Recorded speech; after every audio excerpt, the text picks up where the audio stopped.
Donald says she's got to make her appointment for anger management. Me Yeah. too. Me too. Yeah. Me Yeah. too. I could see that. Oh.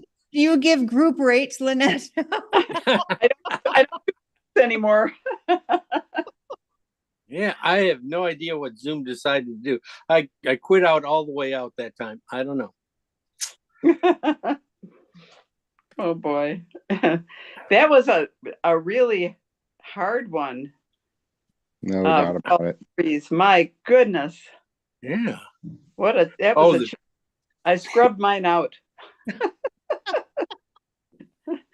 And I'm using it tonight. You had scrub trees. That's why. Yeah, I'm using the not underpainting, whatever it is. Reusing your board? I'm reusing the board, yeah. It's funny, you know, I thought I was going fine on that, and then I got to putting in the sky holes, and man, it just came to a grinding halt. Let me take a look, Mike. Maybe it's me, but I never really see the point of sky holes. I'd rather paint a little bit of a pale sky in the background and then paint all this other stuff over top of it. Yeah, that may be the way to go on this one. I don't know, because every time I paint sky holes in, it looks like blue leaves, you know, and it doesn't look like sky. So Yeah. I gave up on that a long time ago. Hey, Jim, Yeah. did you send out the link to that painting that everyone's complaining about? This one I just did. The one. This one behind. Yeah. Yeah, I just sent it out to everyone. Why? You did? Oh, because I don't think I got it. All right, I'll look again. How'd you get on? Sorry? How'd you get on then? If you No, the You- link, the link to the last class, the video link to that last class in which you did the Oh, that paint. okay. Yeah, I'm not sure. I'm not sure if I did. Okay. I thought I did late. Maybe I did it late. You mean the trees one, the one's right behind me? Yeah. I will look. Okay. Definitely, I'll send it to you. Thank you. Not that I really want to do it, but Oh, I yes, do. you do. It's a pass fail. Okay. I'm a sucker for punishment. That's why. Well, you're in Florida, right? Yeah, right. Exactly. That's it. You're in Florida. You're I bring it upon myself. Yeah. anyway. Oh, that's well. Oh, no. Yeah. Okay, so Lisa is saying she sees you twice, but you've got two cameras. Yeah, because you got one on your palette and you got one on your Oh yeah. easel. Yeah. One's on my easel. Was it showing me twice too? How could that be? No. You're coming. There's a bit. There's a lot of me, so I That's- guess it does take two cameras. Okay, two We cameras. love you, Teach. Oh, you're That's why we love you. Well, we'll see how much you guys love me after this one today. Well, last week, we did the trees one, and it was a little tough, and we did it for Mike because Mike was complaining that he never gets anything done for class, so we painted it for Mike. No, I enjoyed it. I mean, it wasn't easy. It had some idea, but it had some nice ideas to it that we haven't really explored very much, is like painting from the back forward. Sometimes you have to do that because the trees being laid over it was the easiest way to do it. And seeing it's being the dark trees, they're not really like black trees, or so they do have some color in them. So we just kind of like, by putting in the background, we could take advantage of a lot of that color that's already there without cleaning out too much. I can't remember if we cleaned it out or not. I might have, but it was fun. Sky holes, yeah, some people don't like putting them in. I hear that. Yeah, the idea is that it's the contrast around the sky and these holes that needs to be tamed down. It needs to go darker, or the contrast will make it look too bright, and so they're going to stand out too bright. So they have to be the sky has to be knocked down a step before, or it will be too bright for even to match the rest of the sky. That's what happens. This one, yeah, sky holes, they're all sky holes, so you don't really have anything to go against. I mean, you don't have any clear sky up here that says, how bright things really are. So we just really is just sky holes. I enjoyed it though. I like the yellow and stuff on that one. So let's put it away. Don't ruin it. Okay. Today, we're going on to the beach down there in Florida, right? Got some nice seagulls here on the beach. And I thought this one, because everybody whined like little babies last week about the trees and stuff, I thought I'd take a little easier on you guys today. I was going to do a palette knife one. Really good, but you guys do squeal. You guys squeal pretty, yeah. See, yeah, that's what happens. So we will be going with some seagulls. This one printout was getting a little light, so let me pull it up, and we'll talk some more about it. So we'll go to this one's finished today. What do you say? It should not be that. It's going to be really hard. If I say it's going to be really hard, maybe it'll be really easy, so, but we never know. We have 7. We have 7 of these guys showing up. 7 skulls on the beach. Really not too much about them that's special. White, gray, a little bit of warm dark in the tails and legs. Got really nice, clean shadows in that sand. That makes that sand so clean. And we will talk about how we get that too at the end. We've done that before, and it has turned out magnificent and stuff. So we got that. We got another gull back here, waiting back here by himself. And then we got the waves that are coming in and just going out. We've got some really nice ones coming in. You can just see them layering a little bit, and you can see the sand underneath a little bit more. The other one right behind it's just a little bit more of a wash, yet foam, and then back here really foamed up and stuff. That's one of the cool spots right there. And then you got the water behind there. Okay, the water behind there.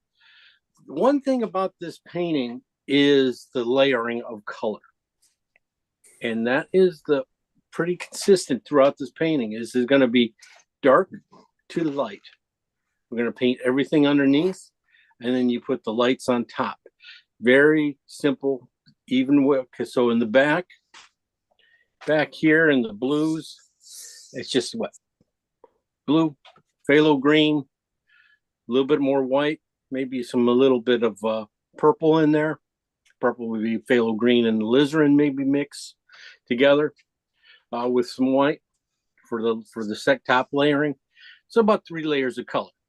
That's all you probably end up needing for that one. Yeah, 3 layers of color. Okay, you come down in here and you start seeing this area here. About the same thing. You got to get those darks underneath. You got to get these little areas here and smooshing, because one thing about going dark to light, everything light has a lot more white in it, and white is such an opaque color that when it goes in and over things, it has a nice, if you don't mix too much, you're going to get all this cool wave feel there. If you don't wipe it off too. I mean, you take it easy and stuff. Might even put it in with a knife. And then you get down in here, you can really start to see some other layers of color. Basically, you see it's very cool. It starts to warm, and then it starts warming up to here. And then, of course, the sand itself is very warm. We're gonna have to build a little bit here. It's still like 3 colors. You're gonna lay down a flat color, and then a gray color, and then the foam color in there. And that shouldn't be too tough. That's it. It's that's the way it's gonna go. The same with the beach. Okay, this sand. Yeah, I love the sand, right? That sand, you can see the yellows, you can see the reds, you can see the greens in that thing. And that's what you want to see. You don't want this to be too smooth, I mean, it's smooth, but we want to have our strokes show, but not take over. So they do have to be a little subtle in the color. So the color changes are going to be very minor, but the way we put it on will be, dynamic. After that, then we paint the birds. We can clean out areas and put these guys in. The good thing is pretty much all of these guys have the same coloring, except for this guy's a little cooler back there. So these guys should go very fast again. And then last but not least, then we'll put in those shadows at the end. Very simple things. But the effect will be really nice. I think this should be pretty outstanding and stuff, because the colors are pretty simple. And but the layering and stuff, if you do it right, you could get all these effects. I think I talked about using big brush on this, and this is what the area I was really looking at, these areas right in here where you could use a nice big brush and just a simple draw, laying down the brush flat. You lay it almost flat here and drawing it across. We'll make all those marks. Not exactly the same marks, but that's going to give you the same effect. And sometimes it's going to be better than what we got here. That's what we're trying to do, is simplify these areas, because the worst thing don't want to really happen is to overwork these areas. You want to keep these areas really kind of clean, so they kind of go together really nicely. And that's what I'm going to be working on. And then these guys, like we said, from here to over here to here to here, they're about the same. So, we might tone them down a little bit or something like that, but in between, making sure that a few of them, like that are right here and here, or these 3 here, don't have the exact same value. Color-wise, another thing. I'm gonna mute you guys. You guys got me all. Somebody has me on two things there. So I'm getting all. Oh, Jim, can I just say that both Eva and Jane can't get in? Can you just send that new link again, and I'll send it to them? Okay. I can't get in. I can't hear either. You can't hear? I'm on my phone instead of my iPad. It's weird. I can get you on my phone, but not my iPad. So I can't see anything. What is going on, guys? I don't know. What is going on? Okay. I'm in sign out. And I just got on, but it's very spotty. Very spotty? Yeah. That's weird. I wasn't able to get on either my phone but now it's kind of coming in and out. So we'll see how I can, I'll just do my best here. Wow. I don't know if maybe it's my internet, maybe it's just bad here. I don't know. I can hear you. Okay. Well, shit. I'll send you the link here. 1 second here. Let me send this link. I'll 1 second. I'll just send it to everyone again.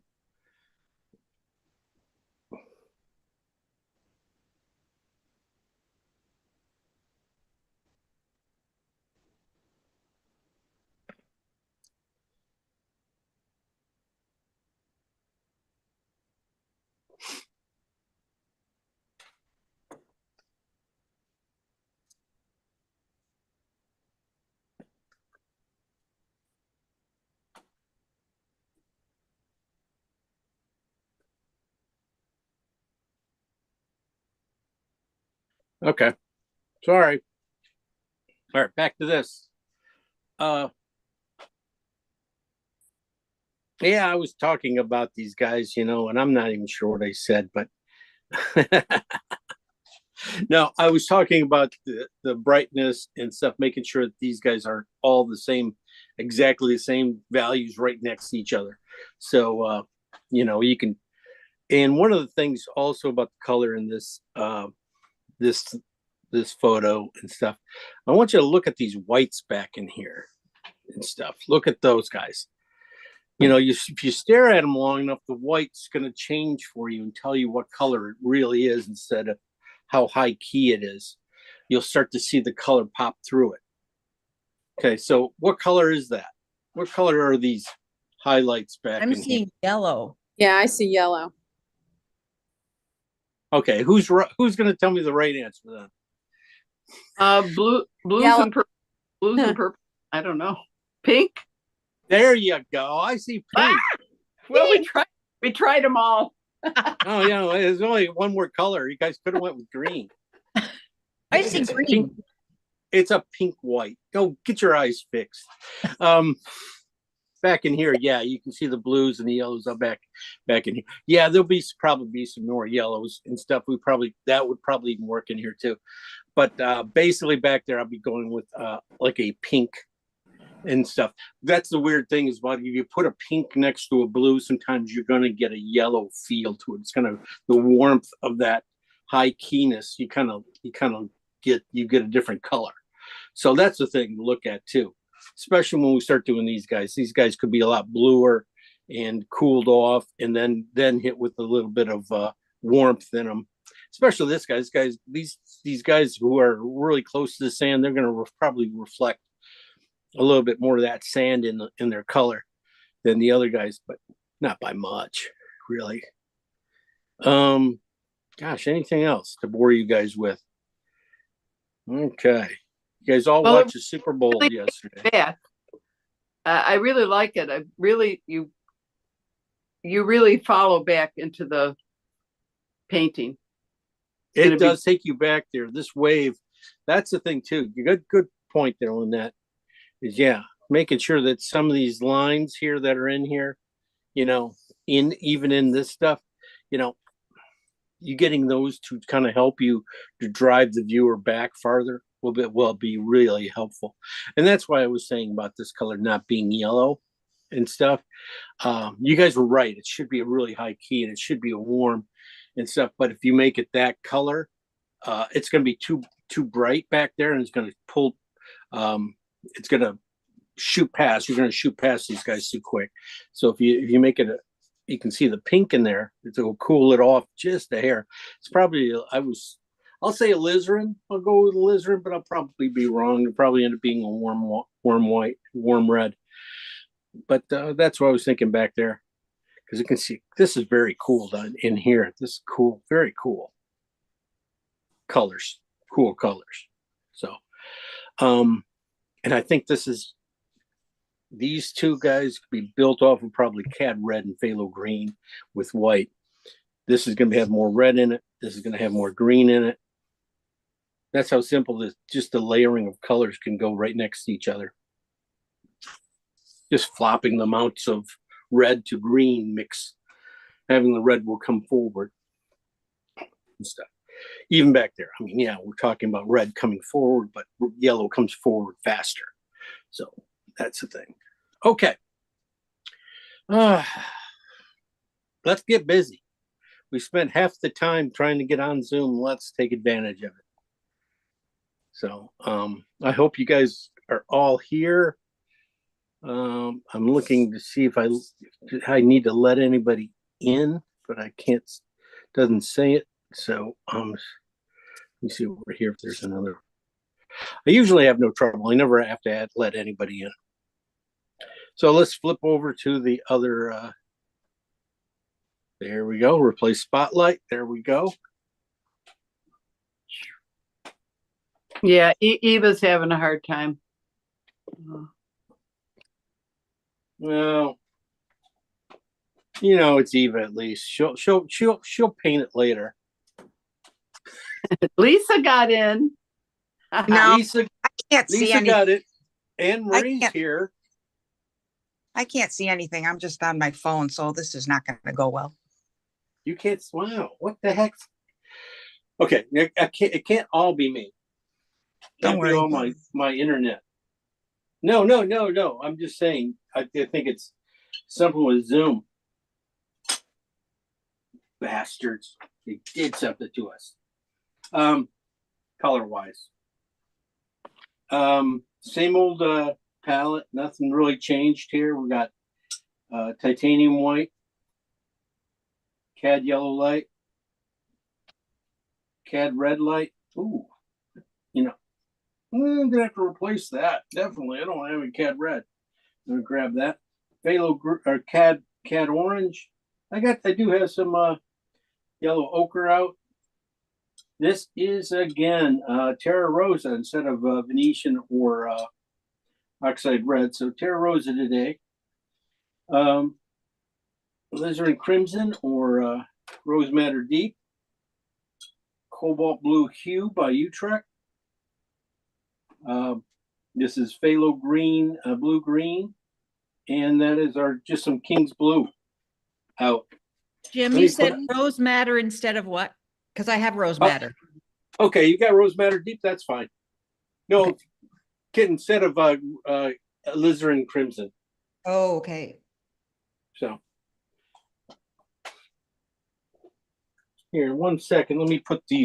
Let me ruin it for everybody. Let me put the mic back on because I don't think it was the mic.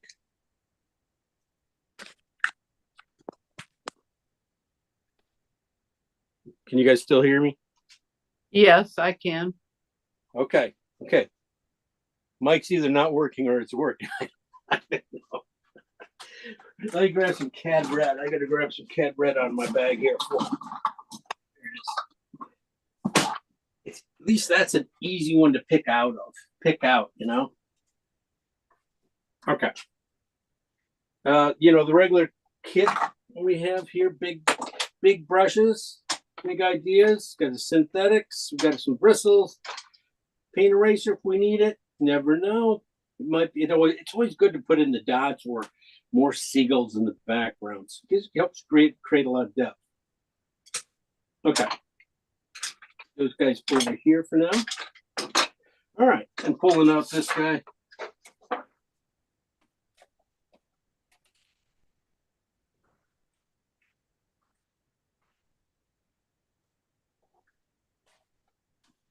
Definitely. We'll start up in the blues and look at this first. Got blue greens and greens showing up here. So let's go with blue. We'll go with some cobalt blue hue. And then we'll bring in some phthalo green into it. We're going to get a couple different things of green here. One with a heavier amount of green in it. There we go. So, and then one with more on the blue side, really almost on the blue side, just a little bit of green in it. Because when it cools off, sometimes it's a nicer effect. Sometimes they have a bigger spacing between the colors, making sure that this one has a lot of green in it. Okay, and that one's on a lot of blue in it. When we add enough white to them, we'll get pretty much that color. All right, next color is going to be another green. We're going back with green again. don't need quite this big piles on this one. I'm going to go with alizarin and blue and phthalo green. Sorry. Alizarin and phthalo green. One on the green side, one on the alizarin side.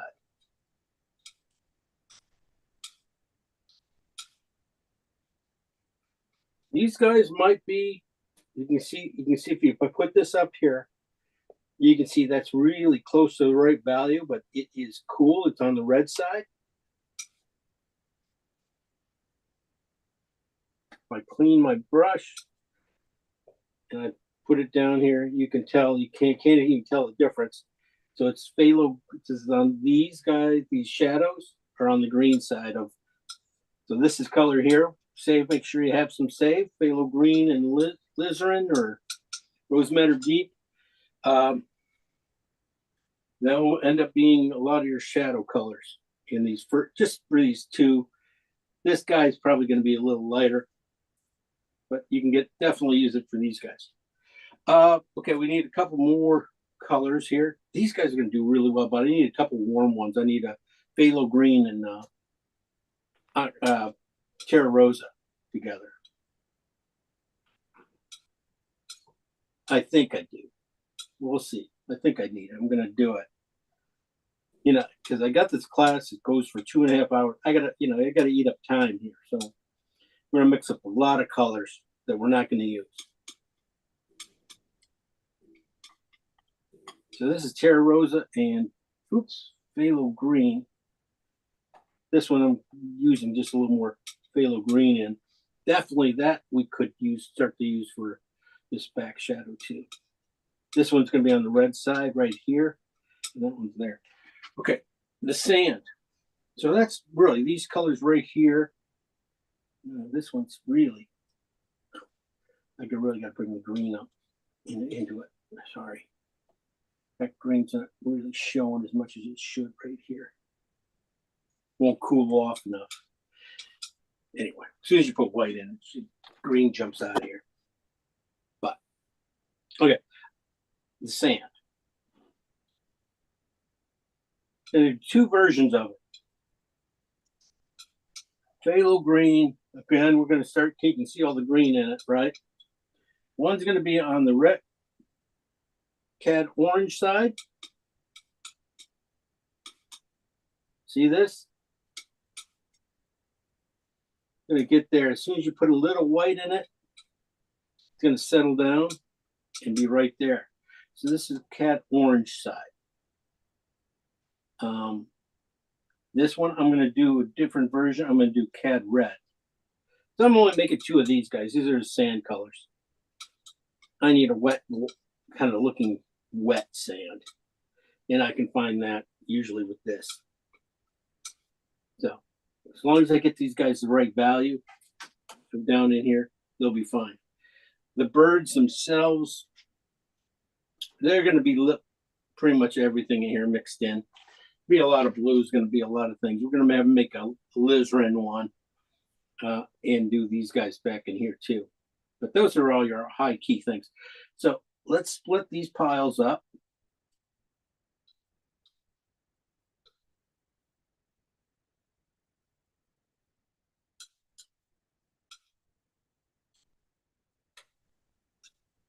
Jim, for those latecomers. She's here. I don't know, it's miracle. Anyway, can you quickly tell what were the colors? Nope, can't do that for you. You got to guess. This is a test.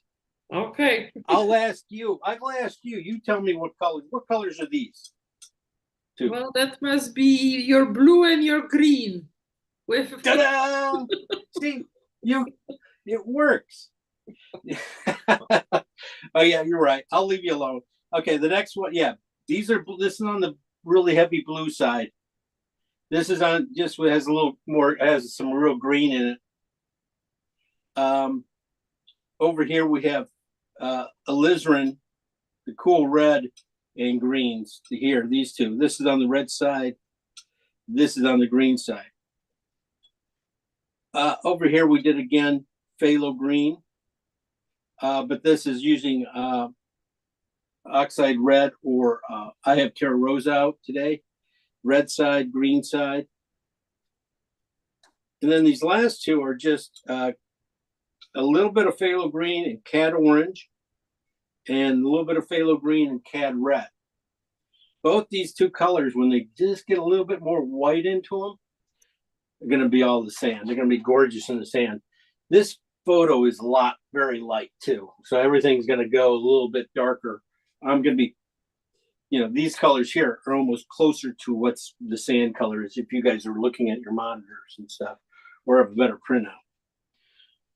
But we're just still going to take a little bit of each one and see what we can do. We're going to have some fun tonight. We're going to have fun. I guarantee we're still going to have fun. Got to go for that blues and stuff first. We're going to go for a value up here. Value, look at it. It's probably right around 8. This is pretty dark. 8 maybe with a 7 over top of it of a cooler purple. And we'll get that too. So this is just a little bit of white. That might have been too much already. We'll see. So this is really on the blue side. You can see how blue it is. Perfect value though. So we're just going to leave that one there. Right. What was that? What did you just do to that blue pile to create that lovely blue? I just added just a little bit of white. A little bit of white. Okay, as we would expect. Just a little bit. We're trying to get to like a number 7 or 8. Okay. So it's not asking for a lot of white. And this one's on the green side. And this one might be really, really close to what we even need for the whole thing. Looks like value. Yeah, you can just see them on the green side. Yeah. That's not bad. That's pretty good, in fact. Because one of the things is you gotta count on that blue next to it. You're coming in here and you don't, if I add blue to this too much, it's just gonna make it make the two too close together. You want a good step in between so the two can play off of each other. So this one, I might even take a piece of this. Just really push the green in it, really green, because that's, you see those little greens in here, those little caps and stuff. Really, just almost pure, almost pure green. This is, see, even this one's just too cool. Maybe we'll get it later. Anyway, gonna add white to these other ones. These are phthalo green and alizarin. Now, this is on the alizarin side. Supposed to be. This is on the phthalo green side. You can really see the green in it. The other one is more mid-tony. Gray. So I am going to add a little more red to this one. There we go. Adding red to, grab a little blue, which is good too, because that's where I was hoping what was going to happen was that alizarin and the phthalo green here, if I had enough alizarin, and it becomes kind of a purple and stuff. Right now it still has just a touch too much. That's really good. Look at it, it really fits in there well. So leave that. Grab it. Sorry. When you get something like that, just leave it. Start another pile. I'm just going to put in a lot more alizarin into it. Phthalo greens are so strong. I want to get the green to fit. It's not happening. You really could start to see it. Too much white. What the heck? Yeah, I did that. Okay, yeah. So these colors are different. Wait a second, that's totally wrong. So you see the pink in it. So I put a little bit more green into it. There we go. There's the color I wanted, just to knock it down. And that fits right in there. Starts to fit in there.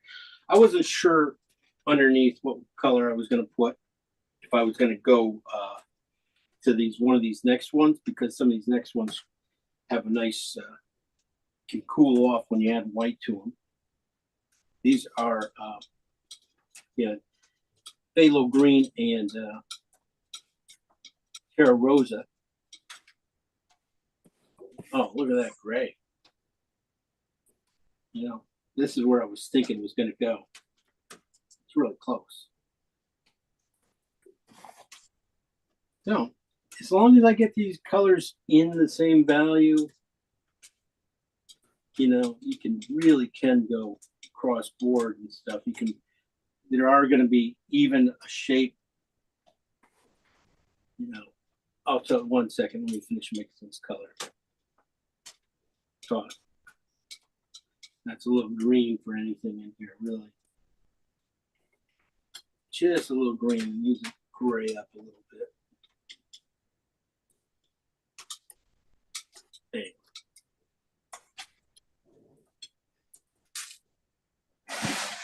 But I was just thinking about these shapes, even breaking things down into shapes. Like this shape right here. This, you can see this one right here where the seagulls are on top of, right here in the water shape. This, if you paint it the front edge of this or halfway of this shape, you paint it with the red side, more red in it, and then you paint the back side with a little bit more green in it. That will flatten that water out. It will come at you quicker.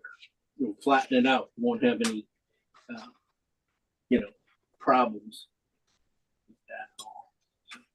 So I need to get this a little redder because it's just a little too green showing up. I gotta just can't use up my whole pile. Phthalo green just works well. Look at it, nothing. Terra Rosa is strong too. And this is not. There it goes. A little bit. I know I'll just jump right past it. That's the thing. This one's bringing it in slower. There you go. Just a little gray. So I can put that color in the front section, and I can put this color blending out to the back section, and you'll get a nice perspective of color that way. This one here, yeah, let's value of these guys. It's not quite as light as this. It's more. It's probably more around 5. You know?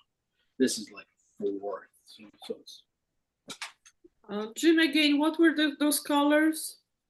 These ones right here. Yeah. This one is cat orange and phthalo green. Now I'm adding white to it to a number 6 value or 5.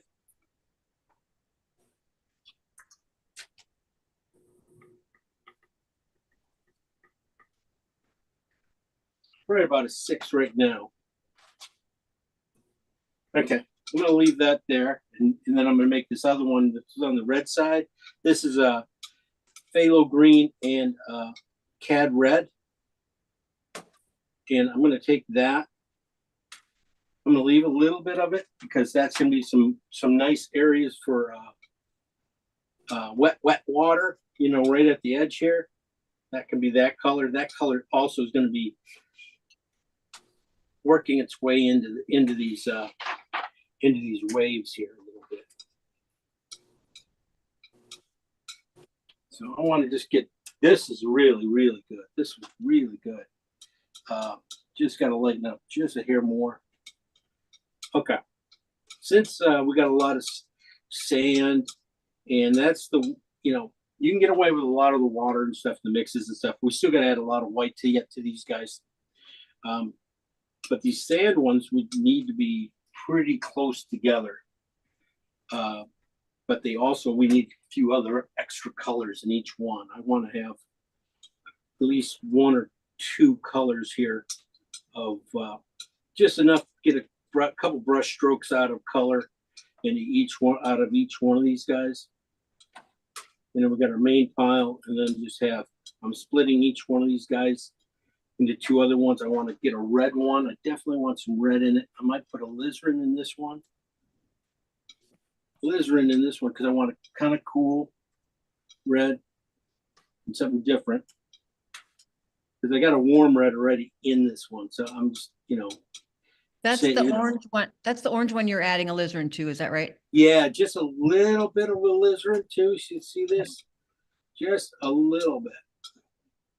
Just enough to get into a few spots here. I might even have to lighten it up with put some more white back into it to keep these guys tight. The next one, I'm going to add just a little bit of green to it. Just a hair of phthalo green to this color.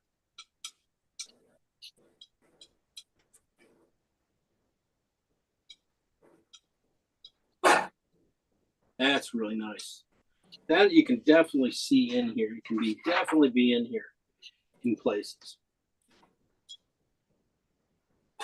So that's really nothing more than just being on the green side a little bit. But tight wise, very tight colors. Okay, these guys, I want to kick this red up a little bit more. This one I will kick just a little cad red into because I need a kind of a rich color. And I, you know, all that white kind of just mushed it out of there.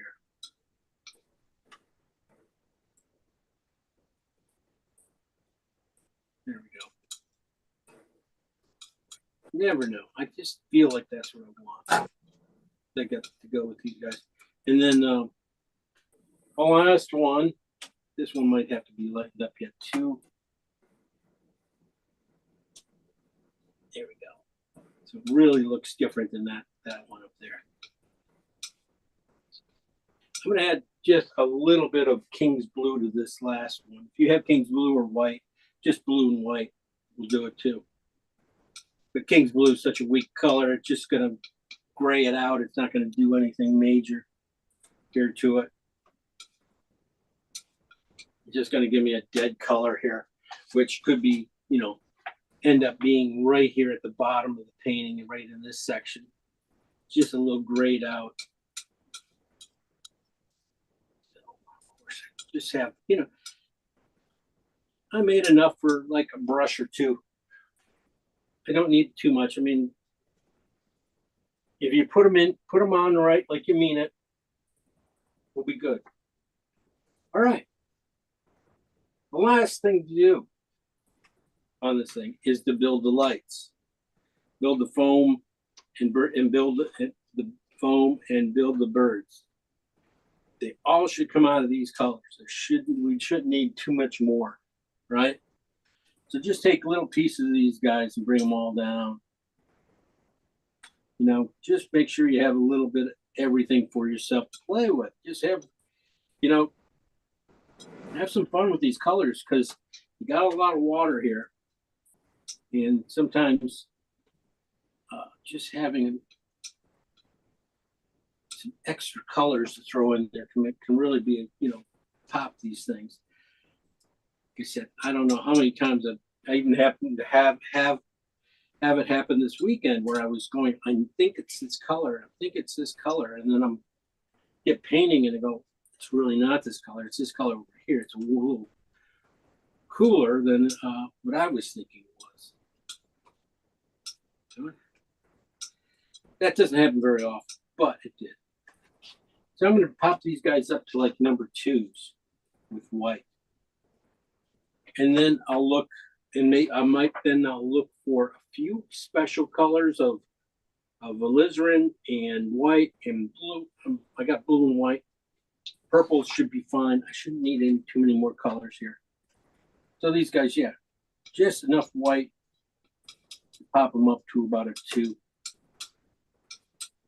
1s and 2s. I really don't want to go too much past that. That's a good one. So that tells me where to go.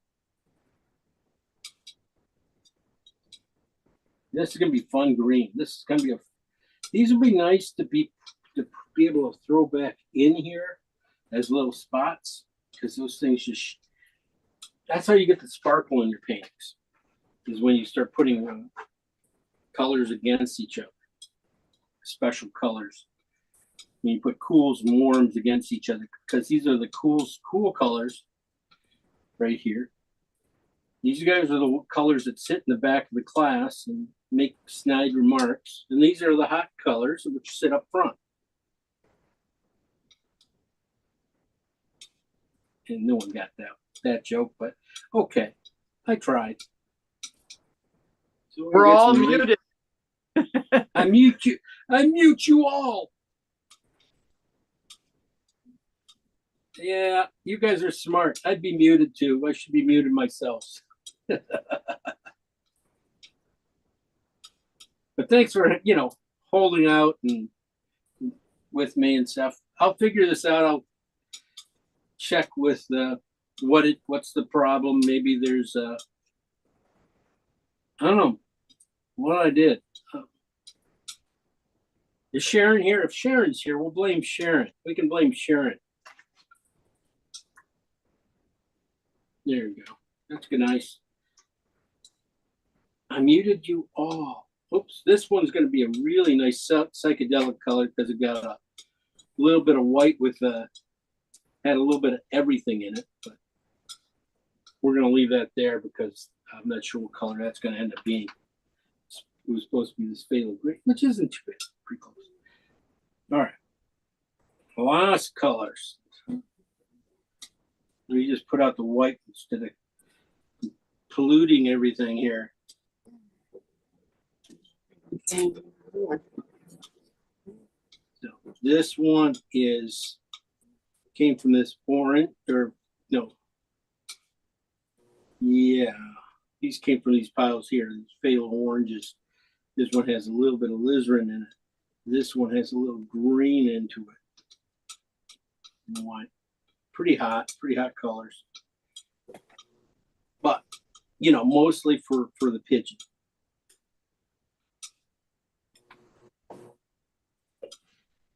Okay, that's pretty close. Okay. And then this one is just a kind of a funky color. It's just nice to have these guys because you can see which ones kind of come forward a little bit faster. So anything with a little bit of warmth in it, you can see these guys. These guys could be built into these ones in the front because they'll help bring it forward. And these guys can be built in the back ones. Okay. And then on the last one, like I said, alizarin and white. This is what I thought I was seeing back in here, but I might need check one thing out. Okay, I went alizarin, but it could be a warmer white. Could be that white. Just closer.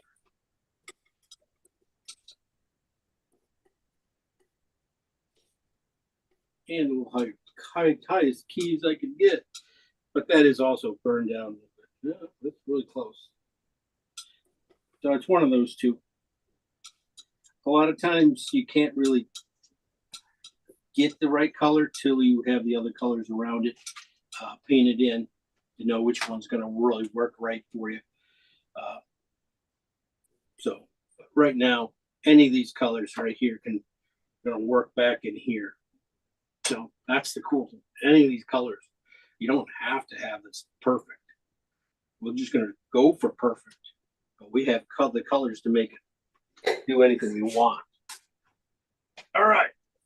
Anyhow, I'll go through the colors for you. And then we'll start painting.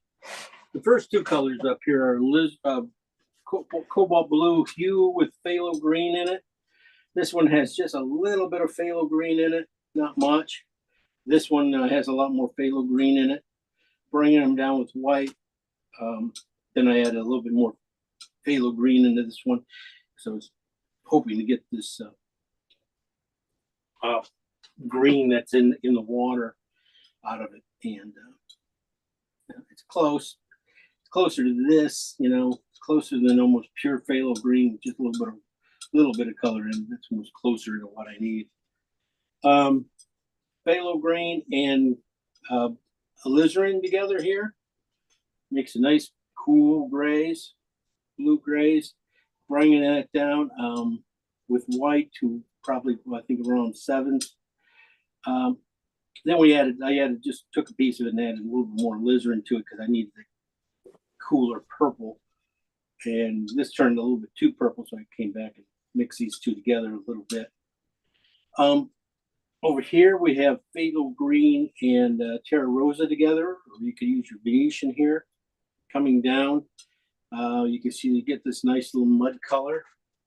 It's nice, and phthalo green on the phthalo green side. These last two are just simple cad orange and a little bit of phthalo green, and cad red with a little bit of phthalo green. Coming down and mixing them right to like a number 5 value of for the sand. Then I took those piles and I split those piles. And this one I added just a little bit of alizarin to it. This one I added some little green to it. You know, I took it from one pile and split it. And this side of the pile I put red in. This one I added green to it. This one, after adding white to it, I brought it down and added more cad red to it. Because if I would have added alizarin, it probably would look just like that. Or the movie. This one I added just a little King's Blue to. So, or if you don't have King's Blue, it could have been just a little blue and a little bit of white. Then I took pretty much every one of these colors, brought them straight down, right? And then I made them like a number 2 value. So I added a lot of white to each one of these guys to get them up to this value. And then over here, these are 2 kind of special kind of colors. I'm hoping they're going to be like in the foam. One of these is going to be. They're really close. This one is alizarin in white, and this is terra rosa in white. If I wanted one more, you might do just a scratch. Cad red and white. You know, yeah, that gives you kind of funky peach too back there. You never know. That could go in the birds too. That's about it. Any questions?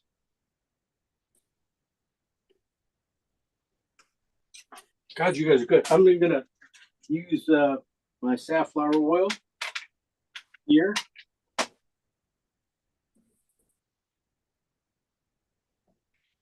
And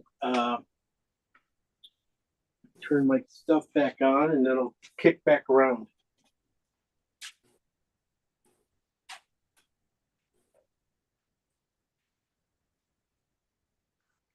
Oh.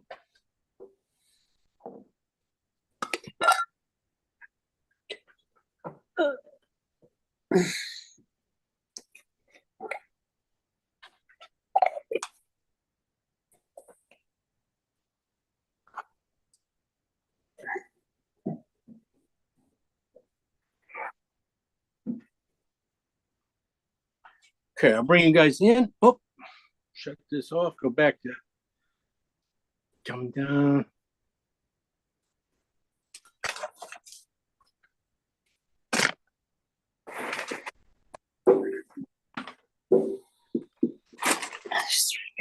I'll try to bring you guys in as close as I can. Ay, ay, ay. Yeah, I know.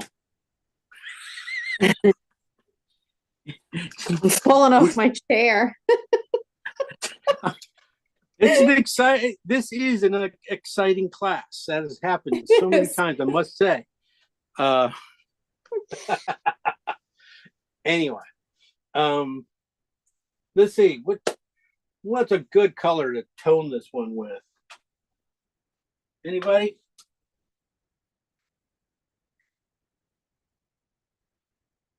Oh, you guys are Terra Rosa again. I don't know. smart girl. Okay, that makes up for the last one. There you go. Good answer. What? I said yellow in the foam. Yeah. See? Jeez. Can't believe you're keeping count. I can't help it. I just do that. Oh, jeez. No. All right. Here we go. Terra Rosa in white. And white canvas. Just tone it down. You know, even bit down here would be good. Really good spots to keep it a little bit. Don't work it in too much because you still got to pull out some things. And then this up here is going to be really not too much. That red will probably help gray out that water pretty nice, I would think, though. There's a little bit of red up here. And then get this angle right.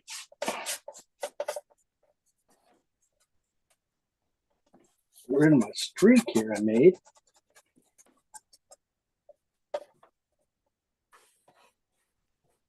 All right, 1 second.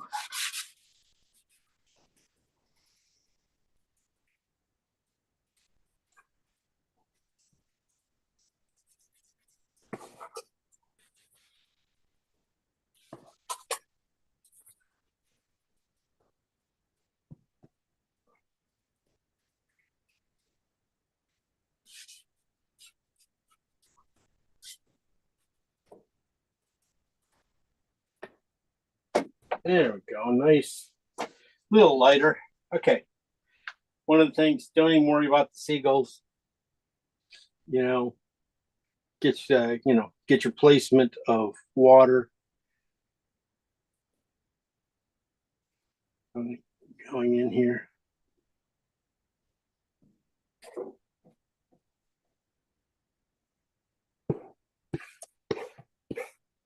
So you can kind of at least break these things out. Even these angles, make sure you got an angle on these wave areas here. So you're thinking about it that it's not like too flat, too horizontal. It's too horizontal, probably be a little boring. So keep these guys at an angle. This one up here and these two kind of run parallel to each other. And then, of course, the top too. So there's your design. Oh, wonderful. Okay, a little bit less on. I need to take a little bit more on top. Not by much. I'm going to bring this down a little bit. I'm just going to get rid of some of this in here. Two.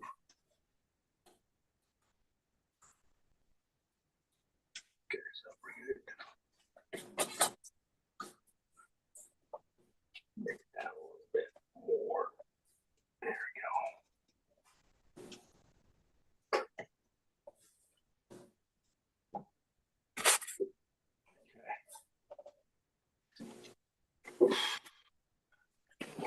All right. Don't even have to draw birds at this point.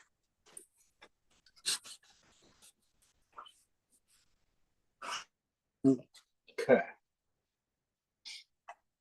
So no birds. We don't have to draw the birds. We're just going to put in the colors. First ones, we're just going to put in really lightly, just straight oil, a little bit of blue phthalo green. Put this on the blue side.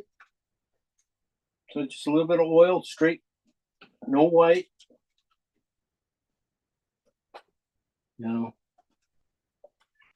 Ooh, really strong with a little bit of oil and push it out a little bit. Little oil just ran right into it.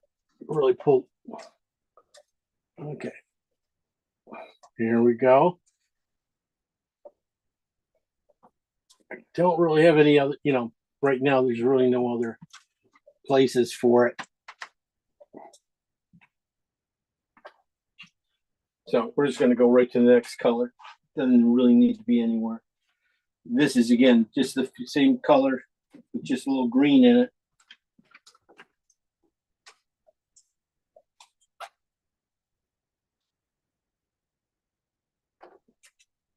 Okay. It'll start to build up. Most of this stuff is going to be very transparent. You won't see a lot of buildup in these colors yet. As soon as you put white in, then they'll build up easy. Right now, they're just going to go right over each other, just a little blend. So you can sort of see some blue in there. You sort of see a little bit of green in there. I'm not going to worry about the other green I just made up. That'll go in later. All right. Next one, just the same thing, just going through the top colors, just a little more. This is a blue phthalo green and alizarin.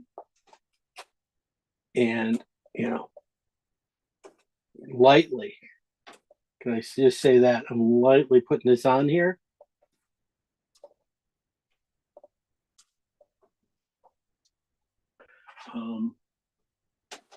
Put the green side in the middle of it. Green comes before purple, so that's how I see this color. So just getting these underneath colors in. They don't have to be exactly perfect because you don't need it yet to be perfect. Phthalo green and Terra Rosa now. I'm going to switch to that. Definitely want to get it in this area here, going back top of that ridge of this wave here. Get a little bit of that in here and into this guy right in here.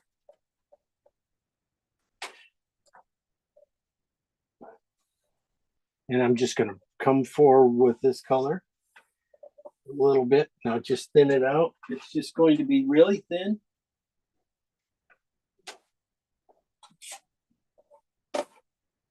And I'm just going to switch to the redder side.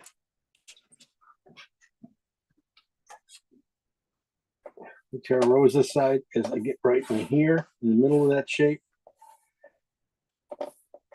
You can leave it down there a little bit darker.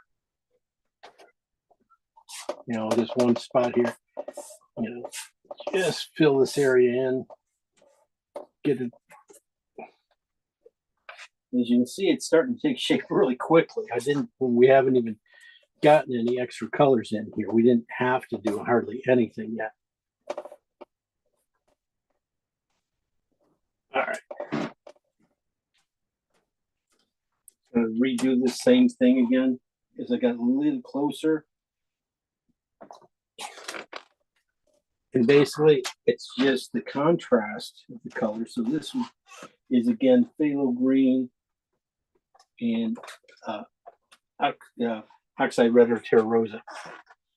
And the only thing is I'll be putting in just one step stronger than this area here. This is just to catch some of that foam that's going to go over it and stuff. It's going to mix with it nicer. This needs to stand up just a little bit stronger. It still has a lot of color that's going to be coming in here. Now, this is the way to lay the colors. You want to layer in green and then red in the top of this section here. And it doesn't look red, but I got to push it a little bit more with red. A lot of green in my brush, so I'm going to push it. See this? Push it to that. Cheat.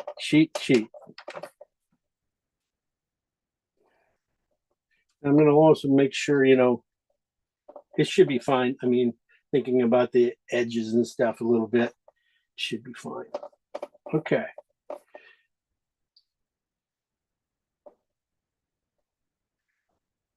All right. I'm going to just wipe this brush out a little bit. Jim, are you painting over where some of the gulls are going to go? Yes. Not going to worry about the gulls. Yeah. No, I just want to sort of divide up my canvas. So just that's helpful to know where that is. Okay. Okay. No gulls.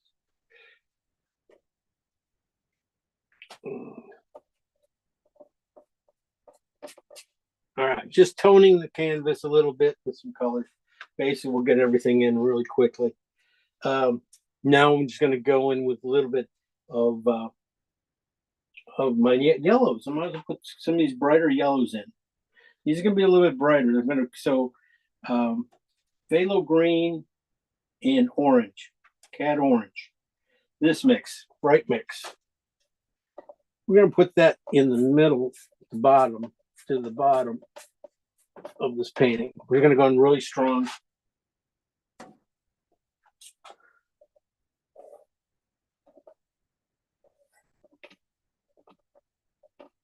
You can go up right to that water. If we touch it, that's okay, because we, like I said, the sand's gonna be, we want the sand a little touched up. Now I'm gonna go with basically the red, cad red and phthalo green now. Just a little bit darker than this. This will help me push it back, push the water back or the sand back here just by pushing this color into this and then working these two together a little bit right here. Are you still Then- comparing this to some oil, or how are you? It just has a little bit of oil. Because I'm running out already, and that's never happened. You ran out of color already? Yeah. You can use a little bit of oil. Definitely use a little bit of oil. I gotta make this last, or else I'm gonna have to go make colors. This is a small, I'm doing kind of a small painting. This is only 9 by 12 today, too. So I did not mix huge I'm amounts. 8 by 10, so I really have no excuse. Oh my God. I know. I don't know what's going on here. Well, there's your abstract version of the painting right there. Yeah, and the abstract. We're just gonna leave it right there, guys, because the way the class is going, we're losing paint. We can't find anything. We're just gonna go back to that. Pretty good, pretty good. We're giving you a hard time. I know it's a tough day today. I don't know, man. Definitely just gonna leave it there. Just gonna leave this here. This is almost coming forward because it's so dark and against these lights and stuff. So this might have to go back down a little bit too. This might be just a hair too bright. But we're hoping to, you gotta hope a little bit that the next color will do its job and, do what it's supposed to do. But you never know. You never know. Okay. These guys are softening up just a little bit, making sure I got a little bit. Boom, boom, boom. Because this next, pretty much, this rest of this painting is going to be done in like 10 minutes. I'll be done in 10 minutes. No. 12. All right. Well, that's the top colors. That's all my top colors. I didn't do any much more. Hopefully, I have enough left for my little sand lines and stuff. All right, so I'm going to go back here to the top and start again. But I'm going to start with the phthalo green and blue mix, just the straight phthalo green and blue mix. First, I'm going to put that on. Let me see how that works. I'm talking about putting this on. I'm putting it on flat on my brush. So I'm just going to lay it flat on my brush like that, on both sides. And then I'm just going to lay my brush pretty much flat, almost flat as I can get it, and just pull it across this guy.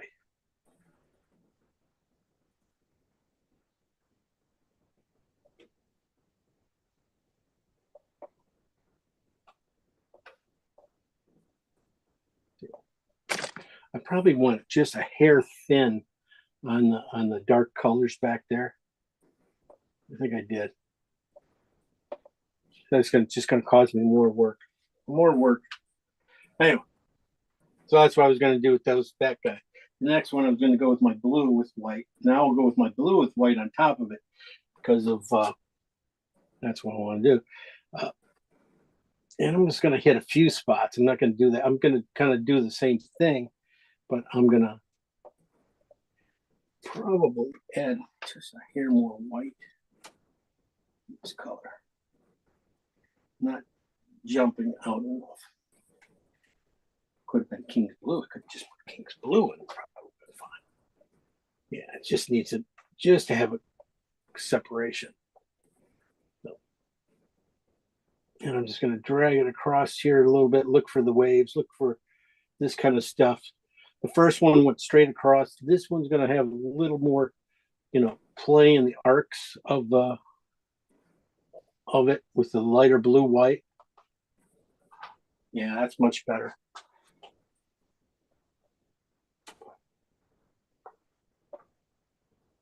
And it will start to take shape. This now it's start to work.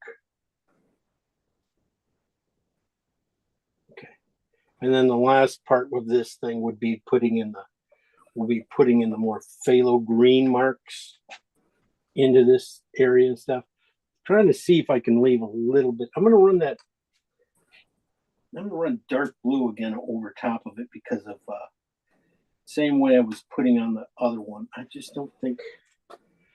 think I need just a little bit more texture. I'm going to lay it flat again. Soft, very barely touching it. And just go over the top and just see if it comes off kind of like a dry brush feel. Yeah, not really.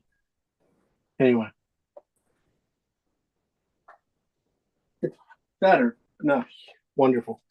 This is the phthalo green color I was talking about coming in at the end with. Probably should have, feels like it needs a little bit of red to it.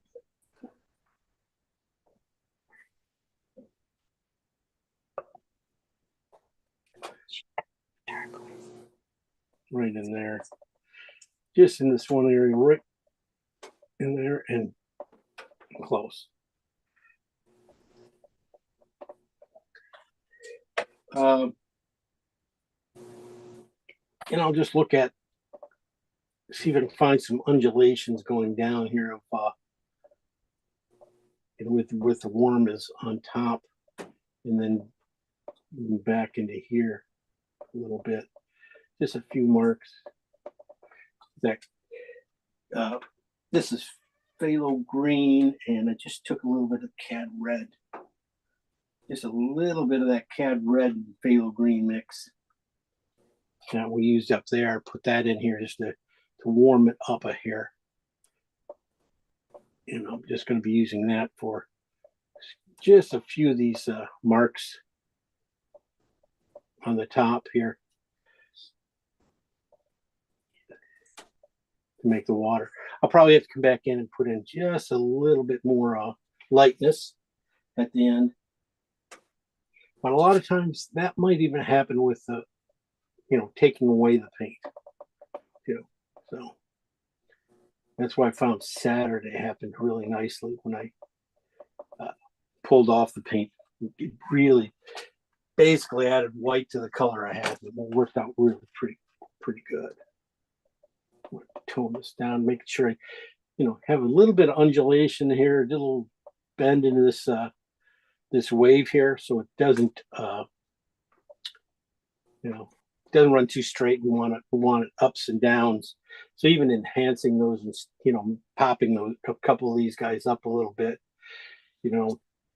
making sure that you have one really good strong one here, and then you have your really mess right here. So a lot of times just getting enough color into this area here too, underneath. You got to have those darks in there to really make the white contrast show up. So I'm going in with a little more phthalo green and blue here right at this edge again, and maybe just really cheat out a little bit more into the water. So these two right in this area here, really pushing it a little bit. Always come back and fix it. Going to be fixed. It's going to be perfect. It's going to be great. All right. So, all right. So it looks just like Florida, doesn't it?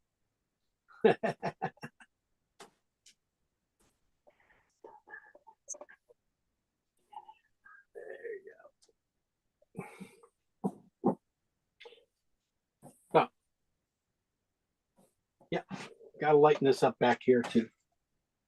But we'll just keep moving. Now I'm going to clean my brush out. I got a lot of mixtures of colors here I don't really need right now. I got a lot of stuff. Okay, so we did these guys, like I said. Go back in here now. Going to start back in here, work towards us. Wait, I want to. Yeah. That's the way I'm going to do it. Okay. Gonna go with the purple pink. This is alizarin and phthalo green with lots of white into it. Into this green. These strokes are all going to be coming, from the side here, the right side to left, going right to left. So, big brush, just holding it at the right angle and just pulling it straight across. That was one stroke and got pretty much everything I needed in that one stroke. Did everything. Now I'm going to go with just a little more green.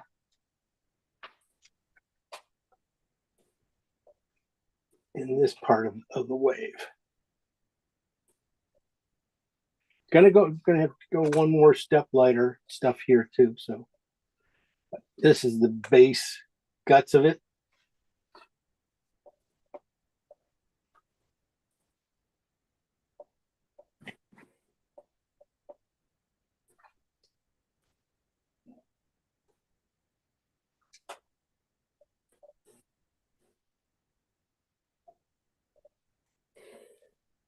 Not going to be too much more work there. That's about it. Right there.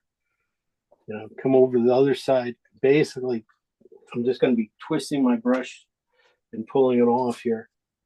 I'm just twisting it off a little bit and letting it do a lot of the work back there. Okay, coming forward a little bit more. I'm going to still go with the light green. Phthalo green and alizarin, but on the green side, still coming up on this side of the wave. And I'm going to really let that green show through a little bit, and probably have to come back with a little more pink or purple than that. Really get this section right here in strong. Boy, does not want to come off. Taking its time coming off. What color are you using right there? This is a phthalo green and alizarin with white to about a number 6. I used it pretty much right in here too. Coming in, I'm going to lighten up a section of this is really to the middle of this area here, and then I was going to switch over to the phthalo green and a little bit more red into it, warmer red into it right in here. So this is still phthalo green, but it has Terra Rosa in it, coming forward right into here. I'll bring that up a little bit into this section.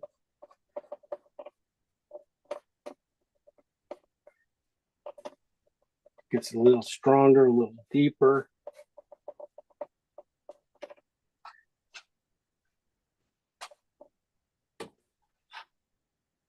Now I'm going to go, then I switch over to more of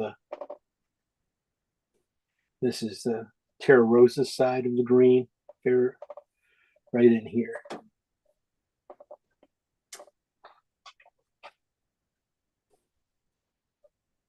Now, if you're lucky, this Terra Rosa and phthalo green mix on the Terra Rosa side, you just gonna go a little bit darker than I had, probably to about a 7, just by using one more Terra Rosa in the color.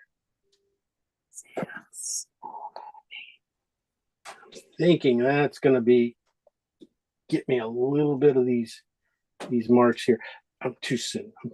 But that's what I'm kind of telling you right here is just, into this area here and here, could be that Terra Rosa and phthalo green mix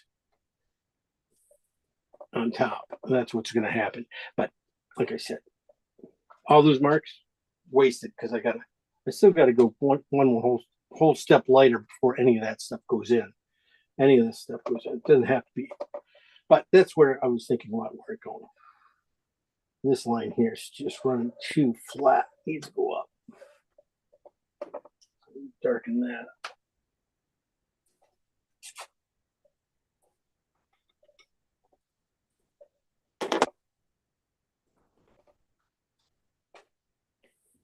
Okay. And this one, that one, that's not bad. I can deal with that. Now, that one, this one's just white. No, there's no such thing as white. So, some blue in there, blue white. Looks just like it, doesn't it? Are you guys with me? You guys got this? You guys get the idea of what I'm doing? You know, building the colors underneath.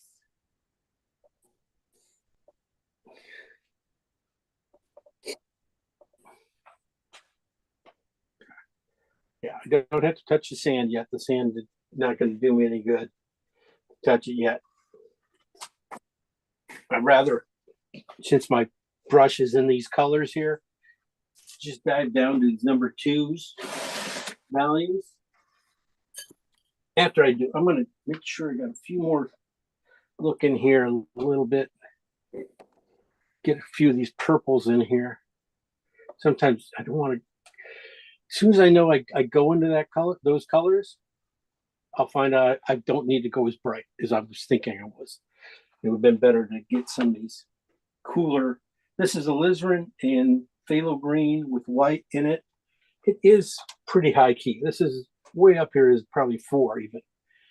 You know, I probably mixed it a little lighter than it needed to be. This is that one color I added a little bit more alizarin to. And then, so if I can get by without using as much little white as possible, that would be a great thing to do. So if this guy can do like back in here, if I can use him back in here for all this work, that'll give me a lot of distance.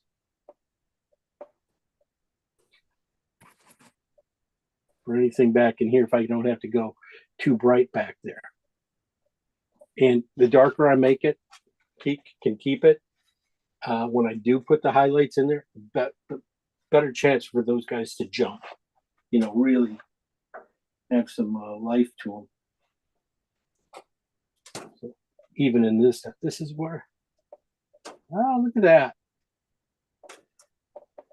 Yeah, I was really gonna, this is still back here. This is just putting cools over warms right here. This is just alizarin and phthalo green on the green side. Just going over a phthalo green and cad red mix. Oh no, that's not cad red. It was a Terra Rosa mix. Same values almost. And you can just see that's coming along pretty well. Trying not to, you know, go to my light colors just too soon. If I can get these guys to work like this, maybe it's better to go. Because if I put white over it, you're like, if you mess up, I can always go lighter. But if I put it on too soon, it's really becomes a mess. So these colors right here, again, I went back.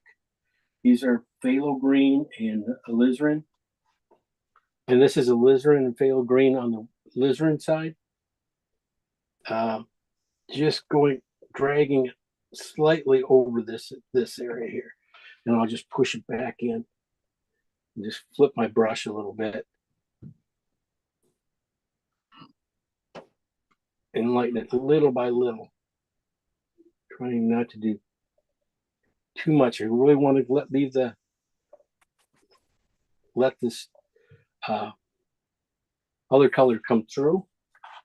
So I might have to come back and try that, but I could just see it in here too.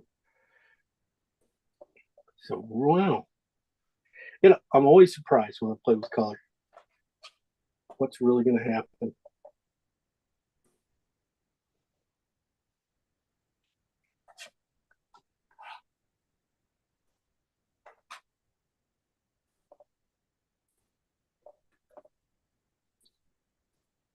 Okay. I'm going to go back in.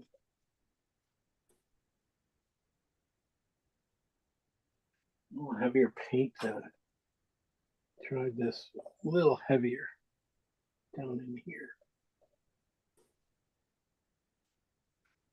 So that's all it is, just phthalo green and alizarin going into each other, playing with those two, more red, more green.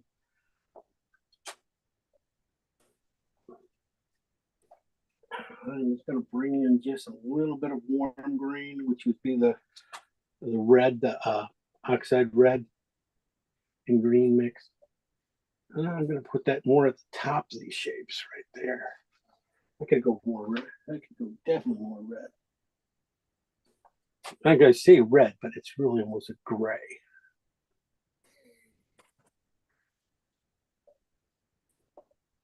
Here's some of the top sections here and there. And I said, a lot of the birds are going to cover up half the stuff. All right.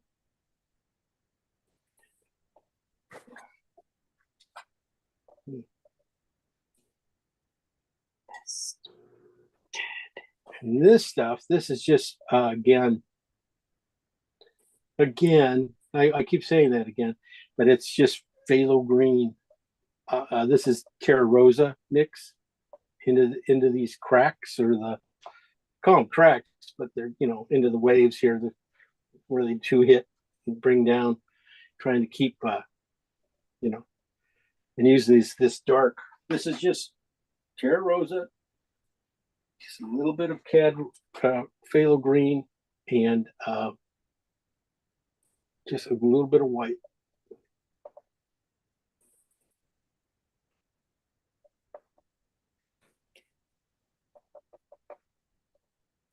Too much of a rhythm.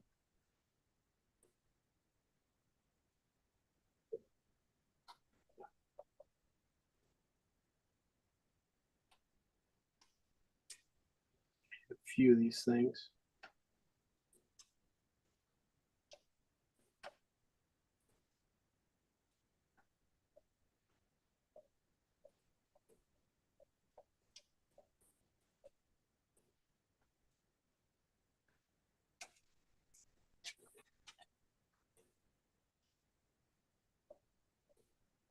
Just letting these guys build a little bit too, just because it's working out really well. Getting these grays coming through here. So I can get most of it done with these colors. You know, the highlights will be just that much simpler to put in and look so much cleaner. I get just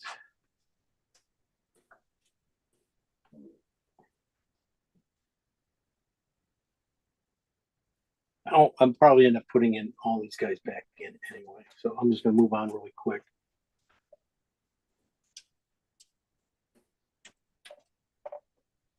And all right, might bring in you bring in just a little bit of cad red and phthalo green again. I'll just bring it into this guy a little bit, just to warm up this front edge here. Got it really cooled off with the purple over it and stuff, so I'm going to warm it up again. So I'm going to warm up with the cad red in this section, and then we'll go back. Since I got that on my brush, I'll probably just start touching this sand a little bit, with that red, the cad red and phthalo green.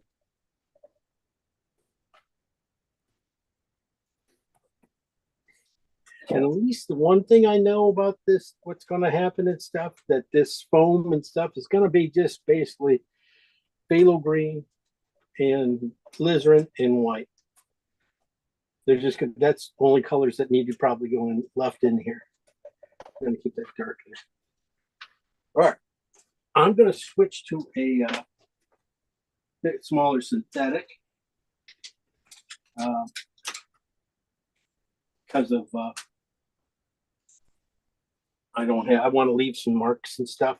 So I was going to put in some of the sand color. So I got a brand new brush. And let me see which ones. I want to kind of go with a reddish version of it first because I see it coming right in here.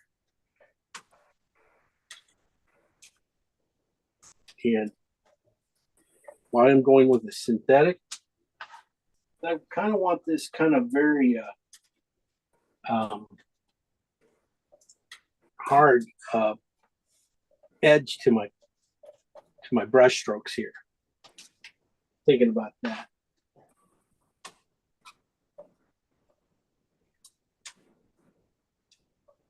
This color I should end up even put on the last too.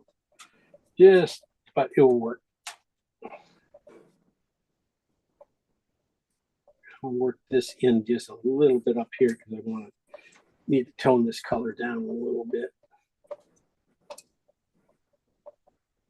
So these have been the cat orange mixes with the phthalo green. But then I just used the one with the alizarin in down in here, and now I'm going with the. Then I switch it over to the other one. Oh, let me see this. This one has the King's Blue in it.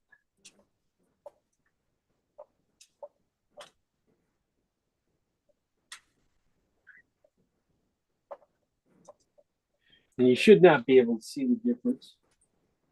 You know, that's the thing, is this just patterns in the sand.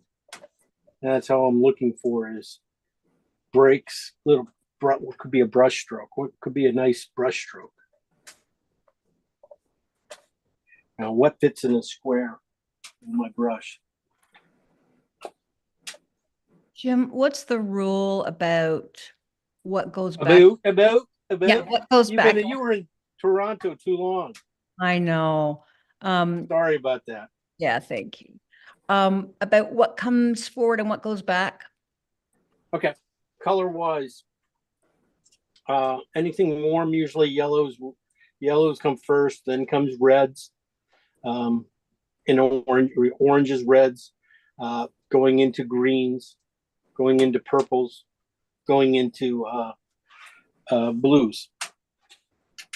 And so that's why how I'm basically layering this out. You know, a little bit warmer reds going to be here, the cooler ones back there. So identifying that alizarin is a cooler one, pushing it back there. And then over here, if I had more cad red mix, cad red mix and stuff, that would go in here and it'll warm up and come forward a little bit more in space. Right. If they were all being, exactly what I was asking. Yeah, exactly. Yeah, if they're all being equal, that's what should happen. Okay. That's what we're shooting for. Great. Thank you. Yep. No worries. Good question. Down here, this is just that. This is just cad red, phthalo green with a little bit of white in it. Putting that down in here.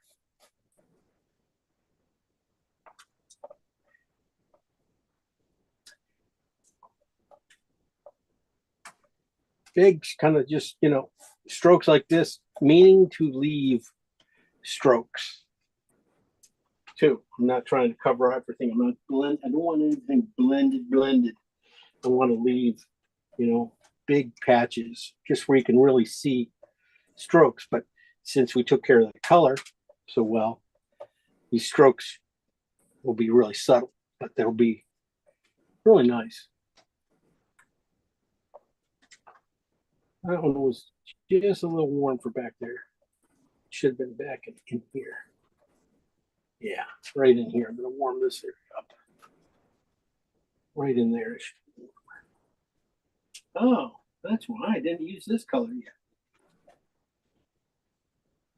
Yeah. It's a little white.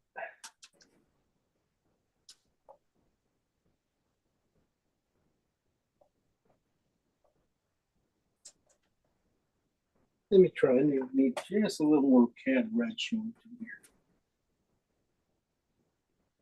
Just a little bit more red. So to take the remainder of my colors, kind of squish them together, and just put a nice cad red tint to it. That would work if I had just a little bit more white and red.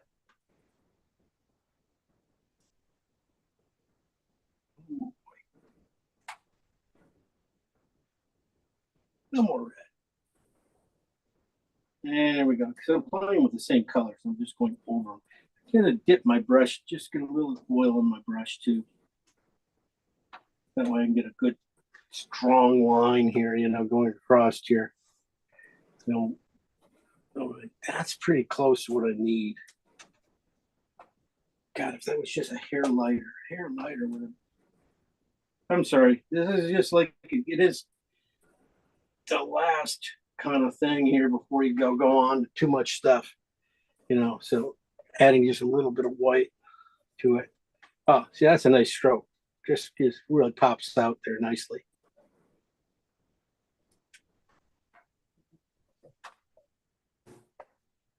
I'll make sand colors. By now, my brush should be just picking up all the colors. So I'm not going to be doing too much more work to it with it. Or at least right there. Maybe I can dig a few spots in here and make a too bright.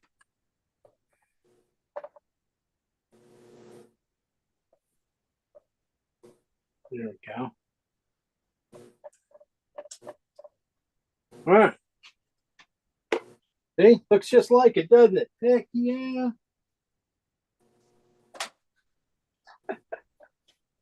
This needs to be darkened in a little bit. A little phthalo green mixed in my brush here, just to tone this area down right in here.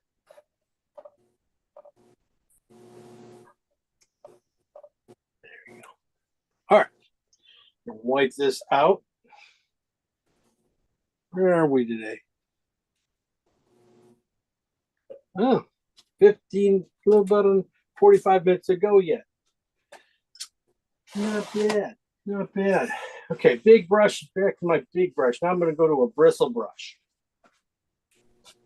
Now this is why I'm going to a bristle brush. I really want this paint to gob on here and, you know, leave some marks and stiff marks and stuff like that.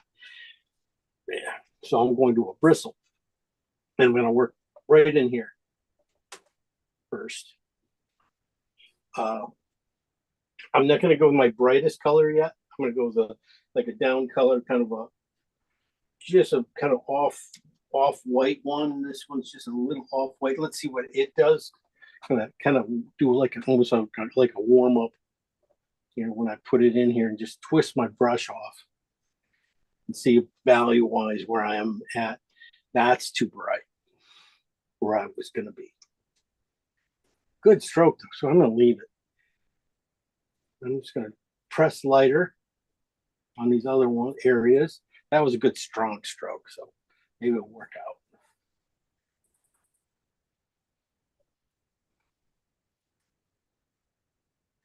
Anyway, and is the first one, so a lot of times that first stroke like that will feel a little bit brighter than it should until you get some other stuff around it. You know, you get its brother on the back side of the stroke back here. This is a good way to paint mountains too. You paint mountains the same, almost a lot of the same kind of stuff between mountains, waves. They kind of, you know, both peak up and things like that. Just trying going with a little darker ones. These ones are these two colors are going to be, this is a phthalo green and oxide red with white. I don't know what that. A lot of white. And that's going to be probably most of this stuff back in here. And if I can just drag the brush like this and just roll it a little bit, I can get a lot of the same things going on in it.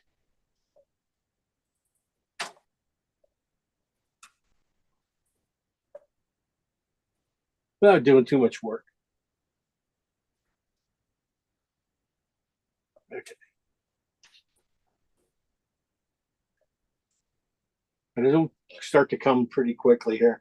That color, I mean, I might not even need too many more of these, too many more colors here. But coming forward here, maybe more of a pinker or purple color right in here. And just, when you put it in there, just drag it and stop it so it doesn't come too perfect. So you have a few different kind of little pulls. This color here should be, really close to what I need for, all this stuff up here. I just work it into here. Should be able to get all this foam to happen. And just by taking it and just twisting your brush around a little bit, you can get the same effect almost what you need here. And then just push it in a little bit. Pull these guys down in the same direction. Kind of like, you start kind of making a direction with your strokes here. Just so I'm just going to take this light color and just pull it in that same direction on top of everything. Should start to work out.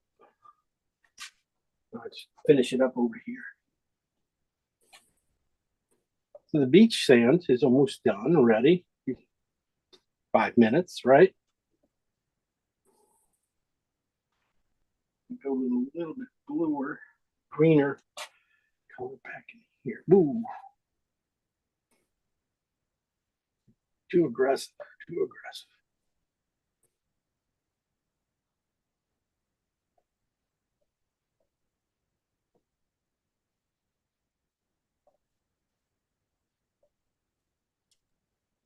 Jim, are we going to be using knife? You going to be using knife? I'm not. No, I'm asking. Yeah, we're going to use some knife. Just let me get there, okay? Okay. Just wondering. I know, that's what I mentioned. Good girl. You remember what I said in my email? Yes, will be using a little bit of knife action. Good deal. I'm just trying to get this kind of stuff in before I do that.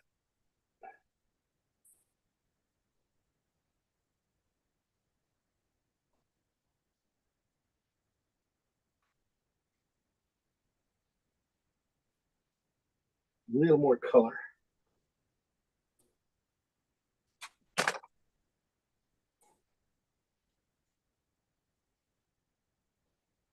Yeah. All right. Gosh, can't please everyone. A lot more knife action coming in. Yeah. A lot of this good stuff I want to do here, this little stuff, it's just a little bit of a build before I dive into that pull that knife out.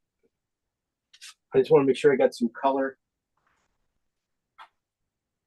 in here. I could see some blues from back in here, flecking right into this area here. So again, just a flat brush, pulling some of that blue-green water into this area here. Just letting it come off a little bit. Definitely you can see it right in here. This white here. Okay. Let's see. Last little bit, I want to make sure I got, okay. All right. Here we go. Grab my knife. How I'm gonna put this on. This is kind of a more of a, think back in here, it's kind of more of a peanut butter type of squish, you know, more like this, that kind of stuff. You just push it in and pull it off and flip it up. See if that works. I'm gonna go with a little more pink in what color here.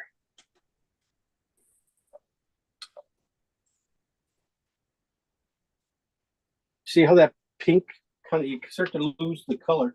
This is the other one I was thinking about doing. I'll use it in the back, I think. So that one's alizarin and white. No. Hold on. It's not alizarin. That was cad red. That was the last one I made up. I just kind of grabbed it because I was thinking, really, boy, pops. Now I'm going to go in here with some yellows on top of it, in the back here a little bit. My sand mixes. What I just want to do is just leave that big gob. You always leave that alone. Try to leave those guys alone, and then just work around them. And some of these things you're not going to be able to get everything to be right. So I really just go for the big peaks with the lighter color. And then because that's kind of like your major, thing.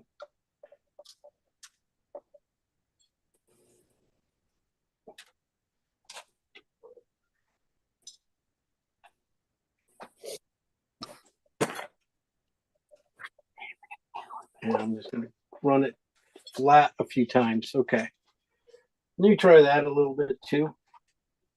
One of the things about these colors too, when you put it on with a knife, it seems like color is just always a little bit stronger than if you put it on with a brush.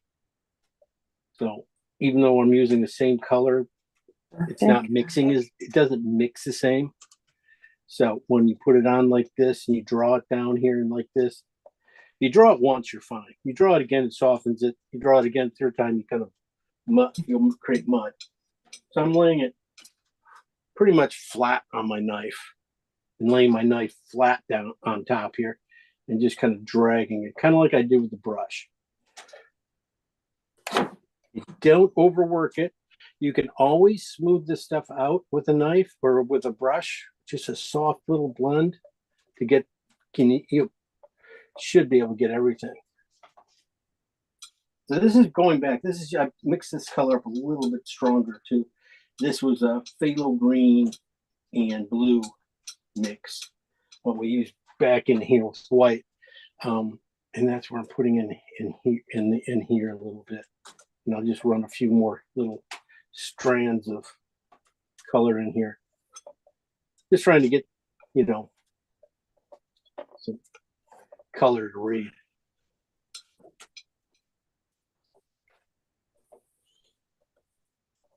And that's what I was going to do here. I was trying to do with the bristle brush too, which would have been fine. That was working out.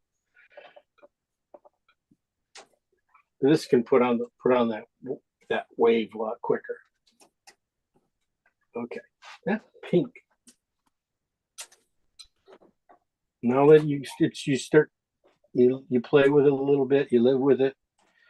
Maybe that pink just a little bit strong, so I'm going to put a little bit of yellow in it, and knock the red out. I cook that is a little bit. There you go. I like to have something of that in there, but I don't need to have that much. Okay, then back in here, these guys. Hopefully, I'm going to go with a little bit more of sand color, a little kind of peachier colors back in here. So they're all going to be a little not as bright as these guys. But I can want to do the same thing. These ones are the sand. This is cat red into it. So it's a little peachier back in here. And again, I just have to swoosh it in there and leave it and kind of, let it do all the work. And half the thing is having the belief that it's working. Not worrying too much, knowing that it will work out. Okay. Now I'm just gonna.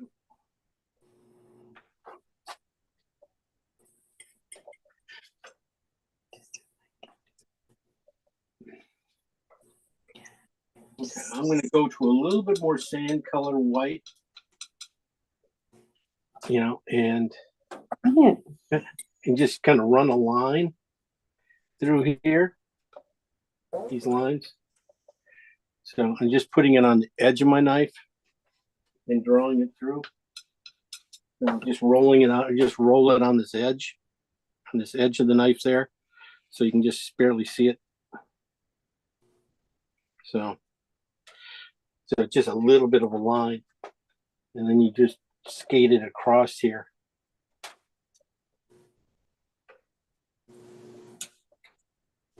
Like that and that. So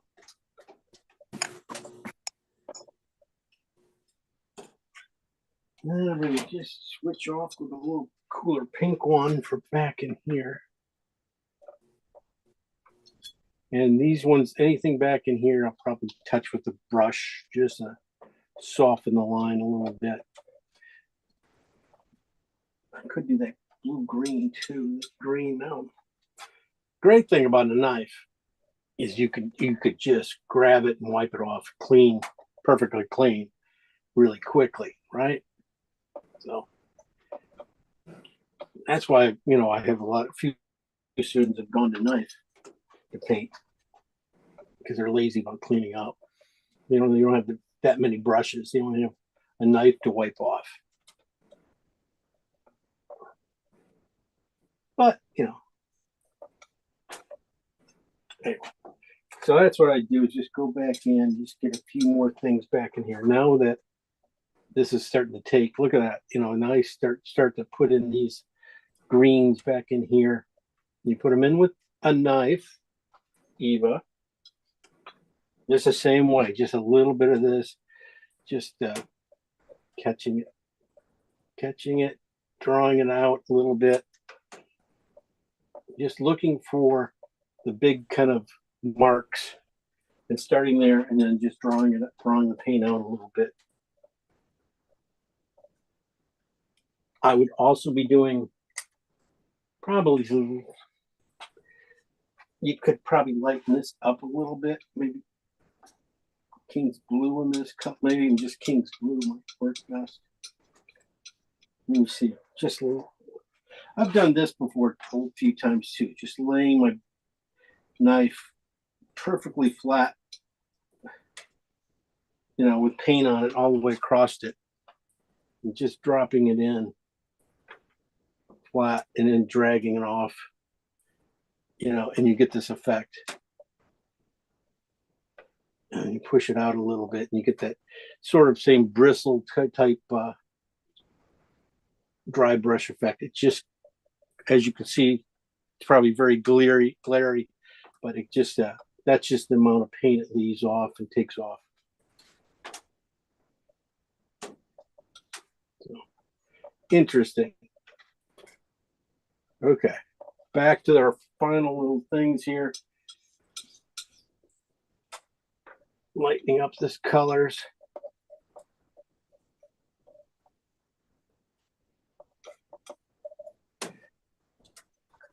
Think about a little scumble a little bit.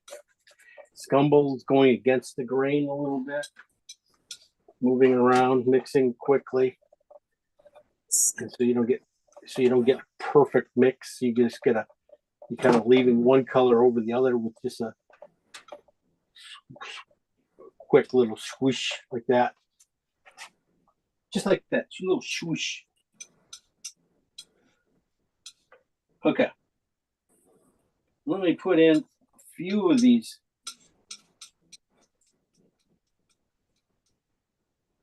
No, that's not even near the right color.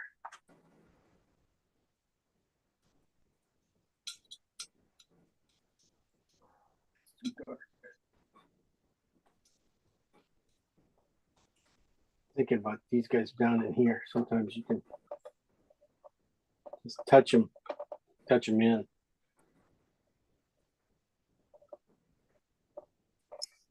And get them to play well.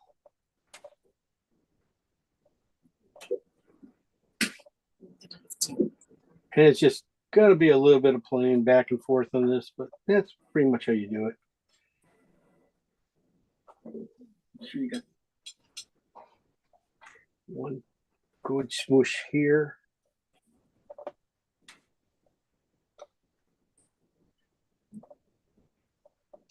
All right.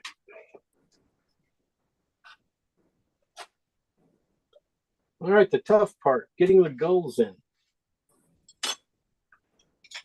Yeah, I tell you, I mean, just being able to draw with this thing and draw them out and putting them in, being able to just make basically that's an eye drop on the side, you know, recognize the shape, eye drop with a ball on top of it with a few feathers in the back, and that's all you got to do. And yeah, so definitely know where I want to end. I want to end about here. So I want to go draw an eyeball or a drop, right? And a ball on top right here. A little higher. That's all you have to do. And then I'm going to clean it out. Clean that shape out with my knot, this guy. And I do that over and over and over again.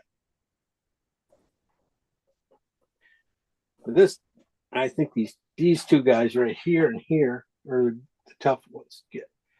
This guy, you're gonna have his head touch here. That's why, because his Right? thing. Yeah.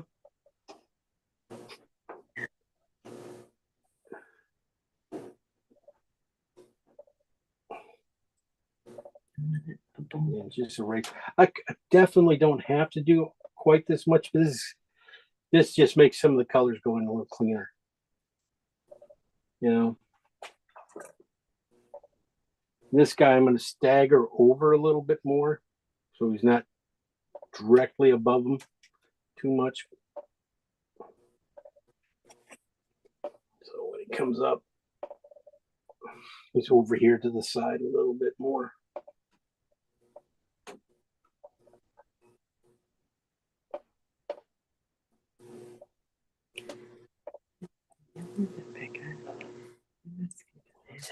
You guys talking?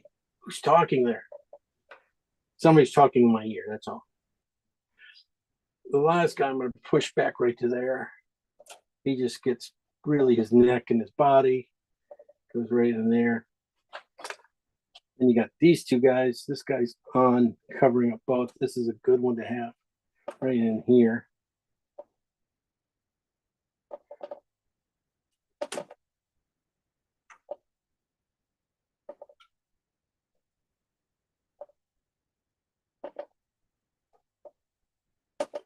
Well, and then this guy too. Love the way they kind of feeds in there.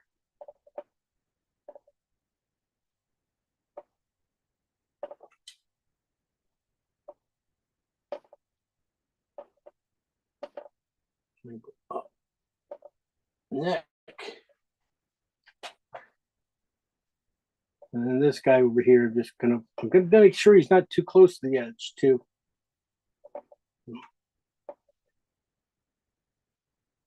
He's almost the right color as he is right now, so he might not get too much information.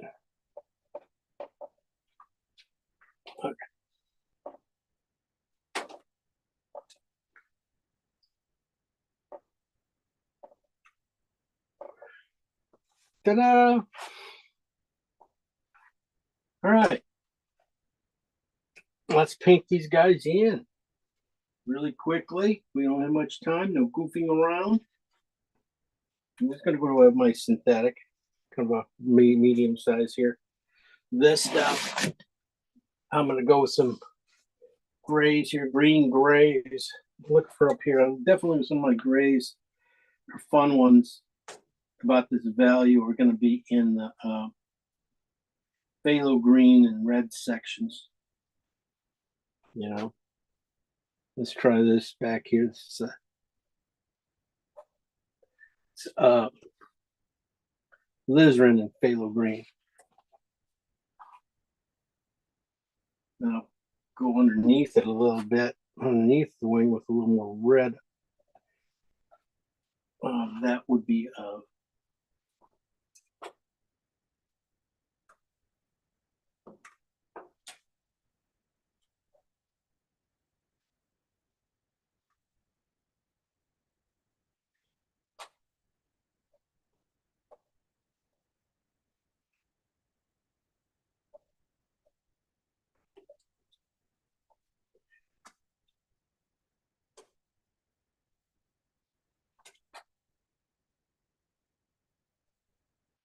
so it's still good mixing in with the sand and stuff out of there. So it's not like a perfect mix and stuff like that.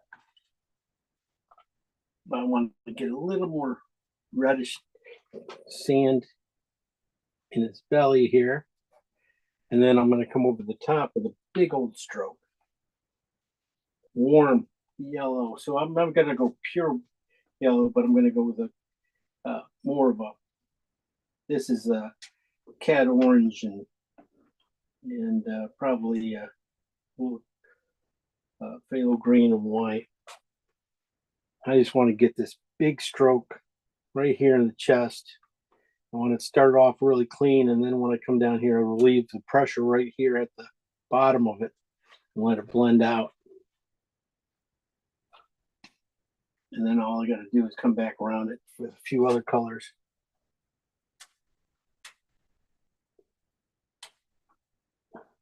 Lighter grays. And just poke those.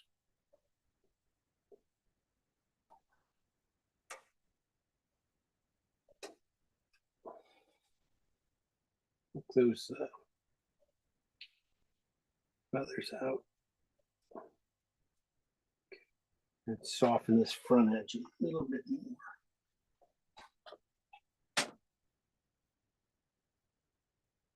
I'll just, that's it. I'm not going to be doing too much more than that on these guys. You know, I'll come back with that. And then like I was saying about doing the line underneath them. You know, we ever got wet into wet. So definitely you want a clean brush. Let me put one in. I want to get the dirt, all the cool paint off this synthetic. So I want to get some paint off it. Make sure it's dark. And mix it in a little bit.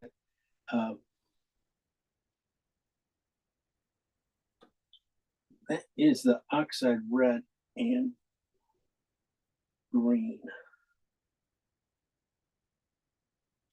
A little more red in it. Okay. All right, so I'm going to just dip the tip of my brush in oil.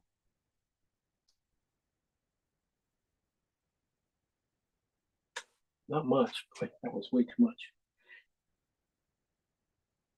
Barely any oil. And then grab my paint. Good for one great stroke. So I'm going to measure that stroke a few times, you know, just like a golfer. You know, you get that one stroke, little muscle thing. So I'm going to go in here and just go thin, push it down, let it come up. When it's go about halfway, start to release pressure, and then flick it at the end. Too big a flick. Damn it. Oh well. Then I'll do the same over here with this guy too. Just gonna, he's just more of a triangle a little bit, and then a couple little things that come off it. That's like just a little bit of oil. Stuff.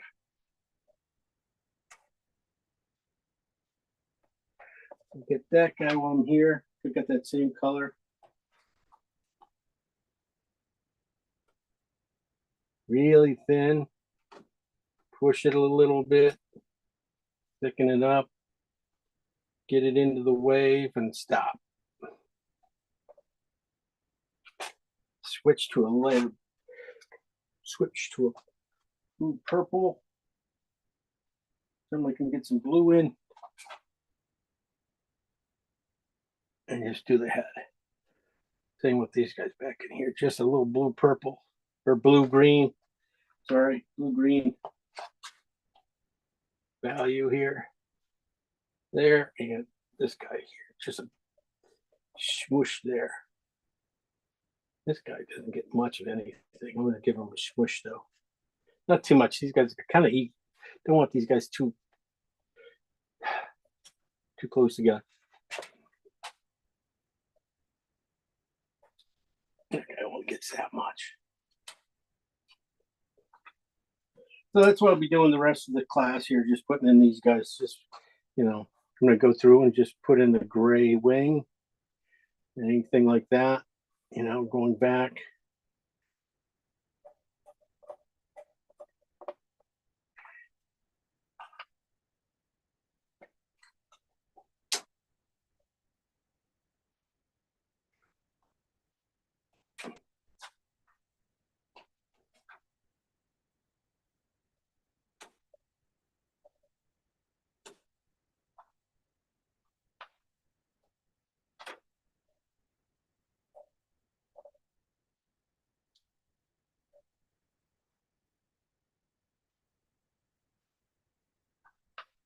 Like I said, lizard and phthalo green for these wings work out really well. I'm going to take, you know, just a little more modeling and stuff like that, but not too much more. I have to get in front of it too a little bit to really get the, you know, a few of these things go in here right. I'm gonna do like a red brown type, you know, black.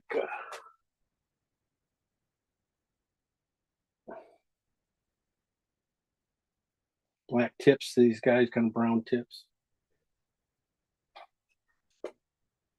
So start with him. See if I can keep going.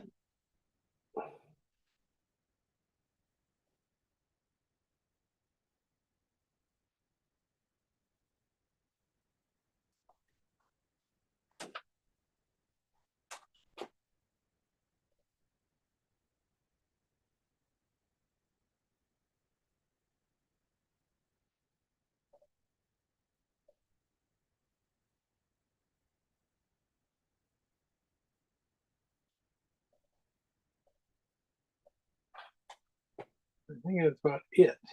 That guy.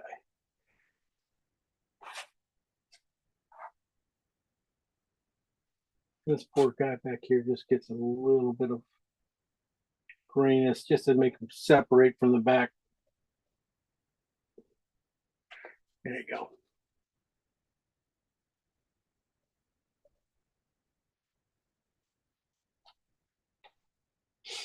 All right.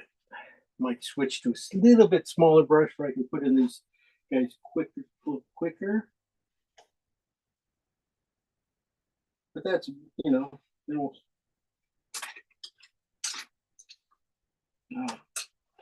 nice little synthetic.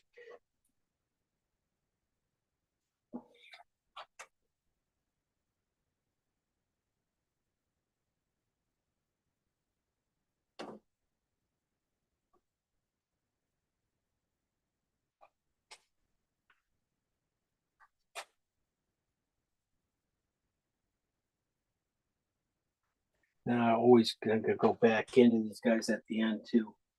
And you got these shapes and stuff. That really, well thing. Look for a little green here and there in the things. Those are just the beautiful little things to look for. Look in the shadows up here, right here in the top of this breast up there at the top, right by its head. Just a touch of green, probably reflecting down from the water or the sky. This guy too, I did not do his.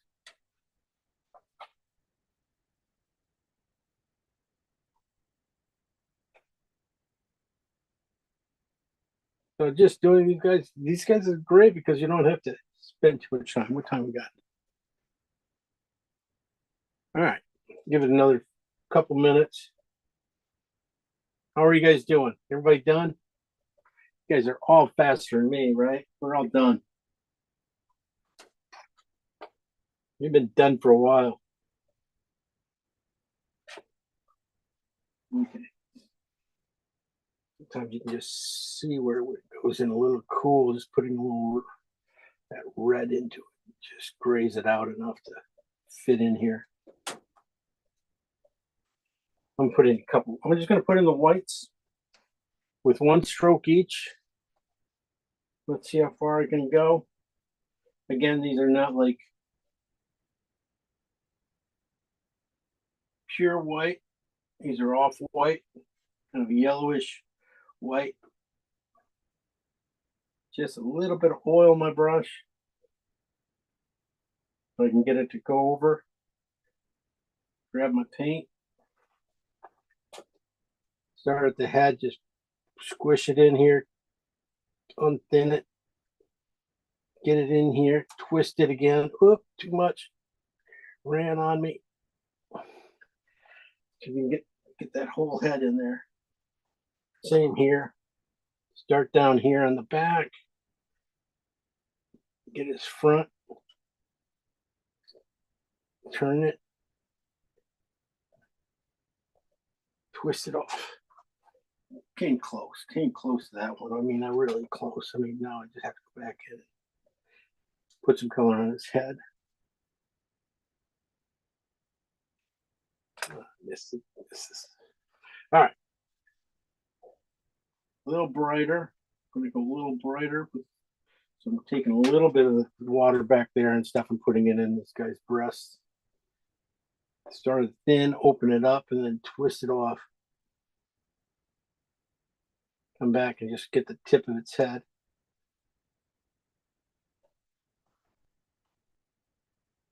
Seeing here.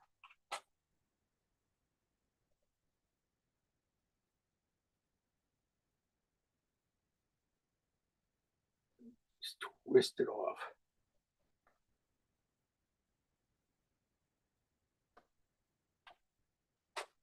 This guy's just a big old head there.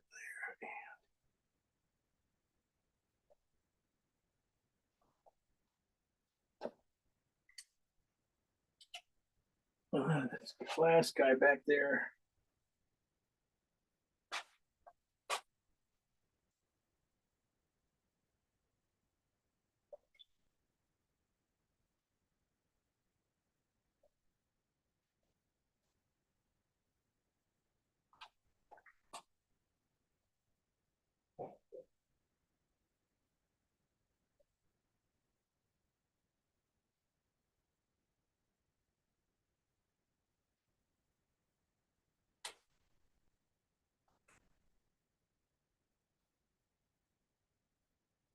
I'm just going to soften that back edge. Just go back in here, just soften it.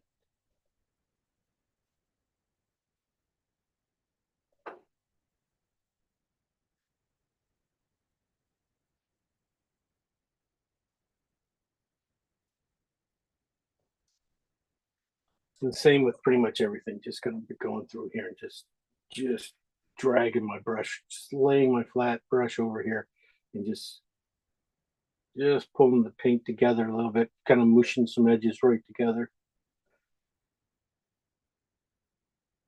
Like this.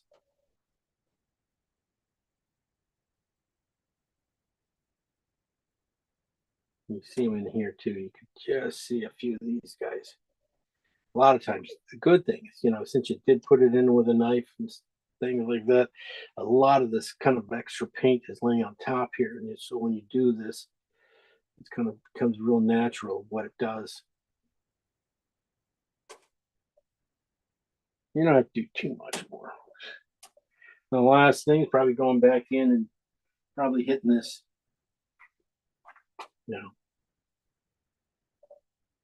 this guy a little bit stronger here and there, making sure I run right through this guy's head. So touches. Oh, did not paint that, did I?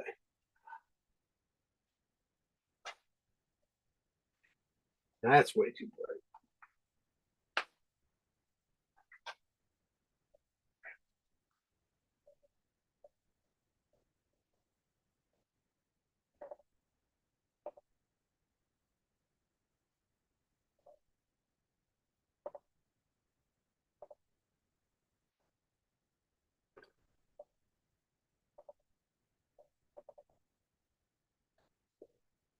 Okay, yeah, I'll bring you in now.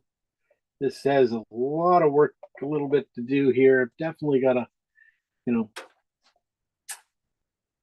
I brought that knife across the top there, I probably, if I smooth that paint out a little bit better. That's just not coming. I try to do it where I don't have to go back in here and do a lot of this, but a lot of times it's just going to be relieving paint at the end here. See, just removing it, just wiping, push my brush in here, just wipe, push, wipe, and try to see a mark and recreate it.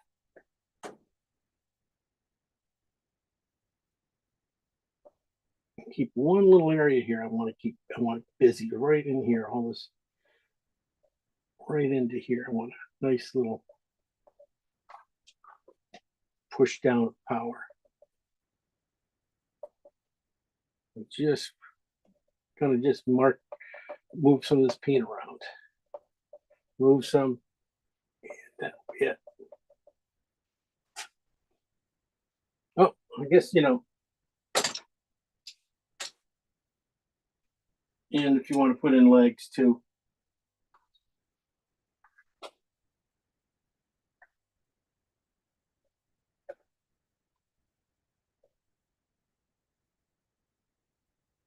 That's when I just put it on my edge there, really like a skating end.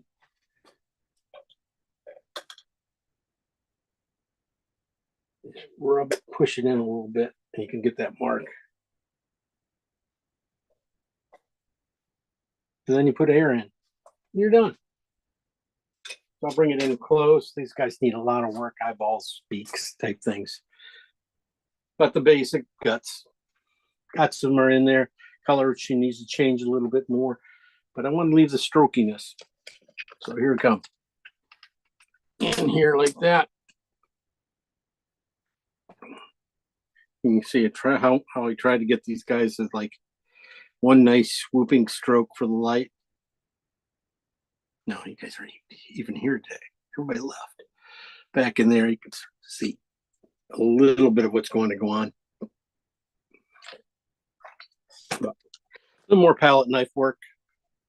But, some basics in there. A lot of softening type things you got to go.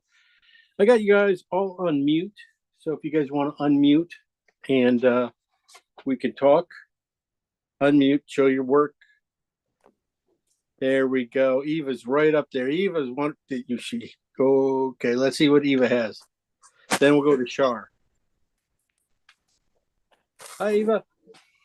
Hello. Wow, great job on that wave. That wave looks good. Really nice. Yeah, this was right up your alley. Did you use any knife at all? Oh yeah. Did you? Good, good. It looks fresh. It looks really fresh. And I think it's would probably work with your kind of brush work and stuff really well, because it just kind of like adds a little bit of sparkle instead of having just flat brush strokes go together. Sometimes you just got that. It's like little frosting tips and stuff. So that looks really good. Your colors are working out really nice. Okay, good sand. Watch, bring a little more green into your purples in the very back, but that's about it. And again, then you're gonna have to lighten up the. I don't think so. It's that dark, It's yeah. I'm just gonna say when you flipped it like that, I was gonna say I was just saying it looks a little dark on the blues, but that looks a lot better. That looks a lot closer. Yeah, it's probably just a few nicks in the paint and stuff to create the waves back there. It's really probably all you're gonna have to do. A lot of that's just gonna show through just by removing a little bit of paint, letting the transparent the board behind it show through a little bit. That's all you got to do, and I bet you that's gonna be really close. Good job on the waves. If you don't want to put the birds in, you can just tell us you don't want to put the birds in.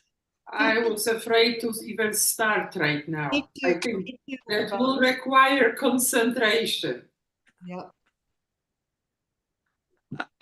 It does. It did take some concentration. You saw me. It took me 10 minutes to put them all in. You could put them in. It's really easy. The way you paint, you'll have no problem at all. Just think of it as a pour. You'll probably end up doing this as a pour too later, won't you? You know her. Nice design, yeah. It's really good. It's really good. I mean, I like your water. Your water's clean, but has a lot of movement to it. I love the way it's starting to come over the top. So keep going in that direction. You don't have to do even that much more. Okay. I wouldn't even think, just look for the little teeny stuff. That. Leave the big stuff and then little teeny stuff. You got it. That's it. Okay, thank you. Good job. Great start. Thank you. Let's see what Shar has. And then we'll go on to Kim. Ooh. Oh, look at Shar. Shar went for it. Shar didn't play around, did she? She got nice lights today. Look at that. We can see all the colors. We can see birds. Nice job on your birds. Really good shape. They need more work, but I've just kind of got the basic shape in. Good groupings too. I like the way you did it. You put two together so closely like that. That really, creates a colony or a community right there. Those two, really, makes everything else work and different. Good job on your some of your waves going back there and stuff. Good job. I feel like this here needs more, I don't know, little stuff to make it look more like water. This area right here, that's why I stopped doing that bird. I think right here I need to do something. Yeah, good point. That is a good point. Yeah, I think I was pushing. I saw some blues and purples in there. You do have some in there, just a little bit stronger, going back a little bit farther. But the thing is, try not to lose too many of the darks. You just want that streaky effect. So that's why I was trying. I think I tried it with the bristle brush, and it was soft. So going with the flat knife, kind of did a decent job. Okay. So it's probably going to be a little bit of both, probably at the end. Okay. Good job though. They really got some action. Really, I mean, the waves back there, I can see them starting to come to life back there really quick. And that's going to be a nice, you see the birds, the flat waves draw you back there, and then you see that really good, good toss up the wave back there. It's always nice to see. Just makes it worthwhile. It's an easy sell. Does All right. Does anybody else have a frozen screen with? I'm still seeing Eva. I'm not seeing anything. Oh, let's come back to me. Do you see me? You see me now? No, I don't. I just see Eva frozen. Oh, now I see you. You Now see I all? see. I don't know. Sorry. I maybe it's my reception. I don't know. Okay. It's your reception. You're way up in the attic. That's why. You don't get it very good up there. Maybe that's it. Anyway, let's see Kim, and let's see Linda. Did you paint? I did paint. Yes, yes, amazing. Hang on, what am I doing here now? There Here, is. we're going to Kim That's first. You got Susan. Kim first. Oh, Kim Damn first. it. Kim first, then you. Type. Oh, nice. Ooh, look at that dynamic, There we go. dramatic painting going on there. I see some nice stuff. Good. I like that. I like that kind of blue green you have. Hopefully that's true up there in the corner. Yeah, pretty blue-green. That's really pretty. That's really, adds a lot of dramatic lighting effect to it. And then coming through there, nice strokes. Really good job on those suckers. God, it's you almost get a whiff of the water moving too. That's nice on the going across there. Brings a little bit more. It's just a little got a glare on it, so I don't want to say too much. Sorry, I don't want to get into your realm here too much. So yeah, keep working it. I mean, that stuff right there, I see it and I think it looks really great. Good bird at the bottom with you got a huge finger. You know that your finger's just covering up the whole screen. I don't know where that is. Is that better? I got the palm of your hand too. Okay, come on down, bring it down, turn down, down, right there. Just leave it right there for us. We can talk. Wow, great. Your other bird on the other side looks good too. He looks, I just see the lighting on him and stuff. He looks, soft already and, just got a little thing. And yeah, he looks good. I like him. And then your other bird, by your hand, he's working out well too. He just needs the light on him. So you get the light on him. He's going to be great. Yeah, good job on the birds. How'd you feel about putting them in there like that? No, that's freehand? fine. What I want to do is I want to put a bird that's kind of landing as opposed to them sitting there. So I'm going to find an example of that. You definitely can find those. Those are good. That's a good idea. Nice job. That will probably bring a little bit of life to it too, right? Yeah. That's a good idea. If I steal that, I don't want you to know that I stole that idea. Okay, so I'm thinking out loud. I think that's a great idea. Yeah. Good job. Lighten up the sand a little bit. Look at the sand, make sure it's a little bit lighter. Yeah. But like I said, good big chunky strokes into that thing and just have some fun. And then the little teeny dots to be here and there, bring air in to make the eye move. That's all you need to do. Really great start. Fabulous start. Good. Thank you. Yeah, you're welcome. Susan. Let's see if she's frozen. Are you frozen? No, I'm not frozen, but I gotta wait a minute. Here I come.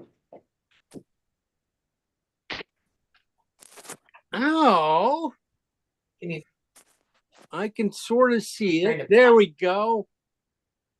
That wave looks good back there, man. Those waves look, have some nice life to them, and good foam. I like that. I like that a lot. Good, and then you put in your birds. You got your birds set up. Got a couple good marks there. The sand doesn't feel bad at all. I mean, I'm not trying to say. I mean, everything's very good so far. You might look for a few more lighters. It looks like I feel like yours looked so sunny and mine is looking so stormy. So I don't know if it just might not put too much dark in. I don't know. A little bit bluer, lighter, in the top section will lighten it up a little bit. And then work a little bit more in the waves, a little bit out of the flatness of those colors going across. They're a little bright, just a hair brighter. Maybe they'll do it for you. And then really when you do hit the, go for the big chunky wave in the back there, a little kind of messing up there. Really put some paint on it, and then you'll be fine. You'll see how much more light just pops and just those little things. Okay, thanks. Otherwise, I love the way you're putting on the brush. The brush strokes feel good. Everything feels very natural color wise and stuff. That's one of the big things I want to get across too, is mixing these colors so when you put them down, they feel natural. They don't have even if it feels a little more darker than everything else, you could just keep lightening it up. Just one more step, and you probably feel you'll lighten up much more. You're real close, really close. Beautiful, beautiful, great start. Thank you. Thank you. Okay. We're gonna go back to Kim and Eva, I think. No. I'm waiting for Lisa, and I'm waiting for Lisa's down below. We got her camera. Jim, Mike. And Mike. And Mike, Linda. you want to go? Sure. Okay, we're going to go with Mike. Lisa, you're last. Oh, and we got Linda. Yeah. Okay, well, I Go said ahead, Mike. Go ahead, I'm Mike. good. Okay, all right. Here we go. Ooh, that's nice. Okay, go ahead and do commentary. Really cool, Mike. It almost feels like you're nice. Gosh, No birds yet. Yeah, I really like the way you drew. How'd you paint that, Mike? Brush to knife. Brush to knife. Good job. Real good. I mean, your phthalo green is just popping through there, but it looks so nice. It has a great feel to it. Yeah, you nailed that top color. You really did a great job on that. Yeah, you just need a little more blue purples in the bottom there and stuff to counteract a little bit more of the too much green here and there, but not by much. I kind of like it too, though. Good job on the sand too. The sand looks really quite nice. Good, good, simple. Put it in and leave it alone. Looks good. Soften some edges around the waves coming into the beach there. Make sure you got enough darkness right underneath the wave that you got a little bit of red wet sand there, and then put the figure away to get your birds in. Yeah, I will. I'm going to draw them in. Yep. All right, buddy. Thank you, Jim. Really great job, though. Looks good. I mean, like value wise, you nailed it. Thanks. Appreciate it. Real close. Okay, let's go to Florida girl. All right. I don't think. Oh, look at her. Oh, my birds are so lacking. I didn't even want to start them, but they have to be bigger for starters. And putting the shadows in will help them a lot. But I was really just sort of concentrating on the water so far. Wow. You really got some water going there. Man. Good or bad?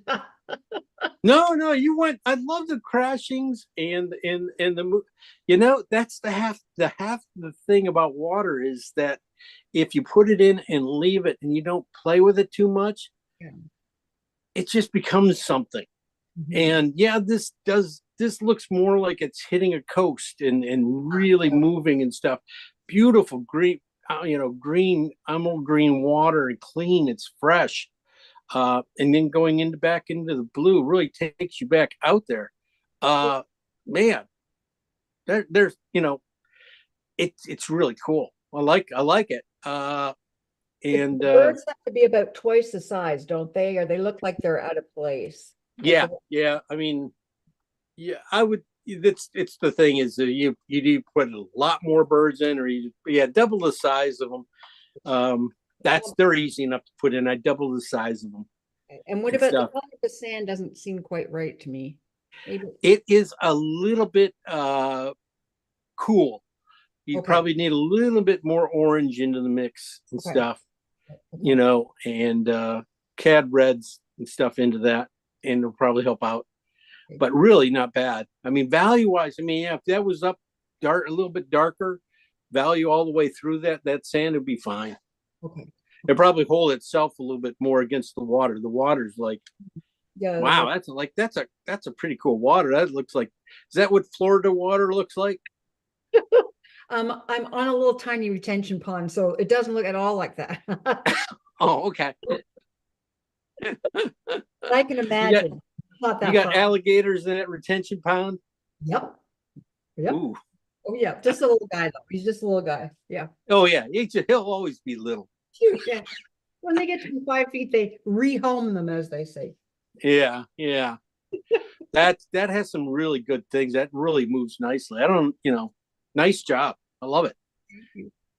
Thank you. Coming out of nowhere, she does again. Okay, who else we got? We got Lisa P. Let's go see Lisa. Where's Lisa? Lisa won't turn on her camera. She just Lisa, your camera's not on. Oh, you're way down here. Okay.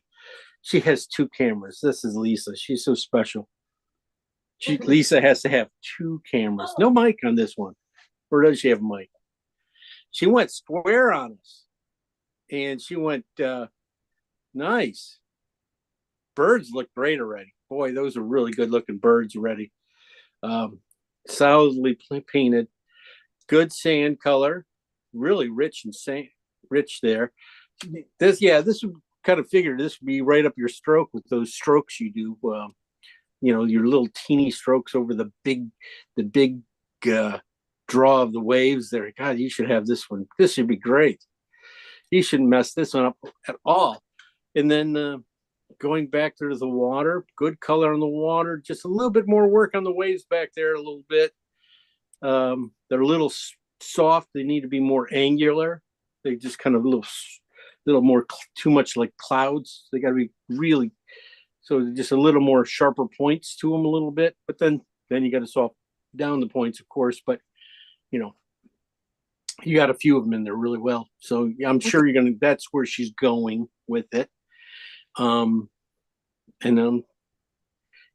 Good job on her shadows too. Look at those shadows. Good job. Good placement. Good job, Lisa. Yay. Oh, you are here. We can hear you. Nice. Yeah, I'm sorry. the voice on my phone and the camera on the iPad, and I'm all messed up. Oh my God, girl. You're probably the reason this class is like it is. It's your fault. No, I couldn't get in with Eva, and whoever else couldn't get in. Lynette saved me. I'm so sorry. I'm gonna have to figure it out. I'm gonna give redo the number for sure. I don't know what happened. Maybe I grabbed an old one when I was grabbing them yesterday. Man, that's probably what happened. I'll make sure I get rid of that. I thought I fixed it, but you never know. But this is really great. I think I like the way you're working the worms into the waves back there too. The warmer kind of greens and stuff, and they're the olive green, and looks kind of cool in the back corner there. And everything else, just make sure you don't get, values change as they recede a little bit. That's all I'd say. Keep it going. This is a great start, Lisa. Yeah, nice job. Thank you. You're welcome. Anybody else? Did I miss somebody? God, what a class, huh? I'm sorry about that. What a mess up. I don't know. Did Lynette paint tonight? Did Lynette paint? She painted she was here for a little bit and then she had to go. I see. And stuff. We'll catch up to her, I guess. Yeah. Yeah, she was talking at the beginning there. Yeah, she saved us all. Yeah. She's good at that, isn't she? She is really good at that. Yeah, Lynette was the one to save me because I couldn't get in. I have messed up my computer, my phone. So I needed a specific address, and she was the one who kept sending me. So she was great. She's a good girl. Yeah, she doesn't need me. She can run this class on her own. Anyway. I have a quick question before you go. The Tuscany thing on their website says 11 days, but on yours says 8 days. I'm guessing it's 8 days, right? Yeah. Does it say 11 days on theirs? Yeah. But I'm guessing it's 8. Yeah, I thought it was 8. I mean, because he gave me the dates, and mine was I think I pretty much have them. That's a pretty good one because we'll be flying into Rome. Yeah. And then he'll pick us up in Rome, and then he drives us 2 hours north to his villa, and then he'll be showing us around Tuscany and drinking wine and eating and stuff at his villa and seeing all the towns around there and stuff. It should be quite fun. But great. you know, it's that one's gonna be fun. Then we got France too. If anybody wants to go to France too, so got Let's that just go coming up. everywhere. They all sound. When's cool. that one, Tim? When's the France? The France one is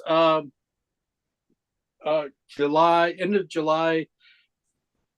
Oh, also like, July. Okay. Yeah, end of July to June, to just a little bit of August, a couple days into August. That one will be flying into Toulouse for 2 days, stay at Toulouse and see till everybody gets there, because they want to pick us all up at one point instead of making a bunch of trips. But in Toulouse, we'll be going to the art museum and going to some art stores, pick up some needed supplies, whatever nobody brought and stuff. So that should be fun too. So, All right, Tim, I'm not here the next 2 weeks. I'll do it on recording. This is Kim. okay, Kim. Well, good. Yeah. Well, no problem. We will be here, and yeah, 2 more weeks. I think That's I it. think we got. That's it. I think so. That's it. Okay. We'll make them. They're going to be the best ones ever, Kim. Too bad. That's great. I'll do them on recording. Okay. Okay. There should be that much difference. My jokes are still pretty lame, no matter what you do to them. So. Okay. Good night. Night, guys. Hey, Night, Jim. Thank you. Yeah. Jim, Yeah. are you recording Thursday? I was going to take the Thursday class, but my husband's out of town and he comes in the airport right in the middle of the class. Oh, no worries. Yeah. It will be recorded. Okay. Stuff. Well, Yeah. because I kind of wanted to take it, but I'm like, I'm going to miss most of it. Oh, yeah. Yeah. You know, you can always get it later too. I mean, it's going to be, at least be able to take and cut it apart and stuff and get off the dead air and stuff out of it. That's all I ever do with these things. And then I'll put it back up. Okay. So Okay. if you wanna- Great. Okay. Okay. No problem. Thanks. All right. No problem. Take it easy, Shar. Okay. And everybody bye. else. Okay. See ya.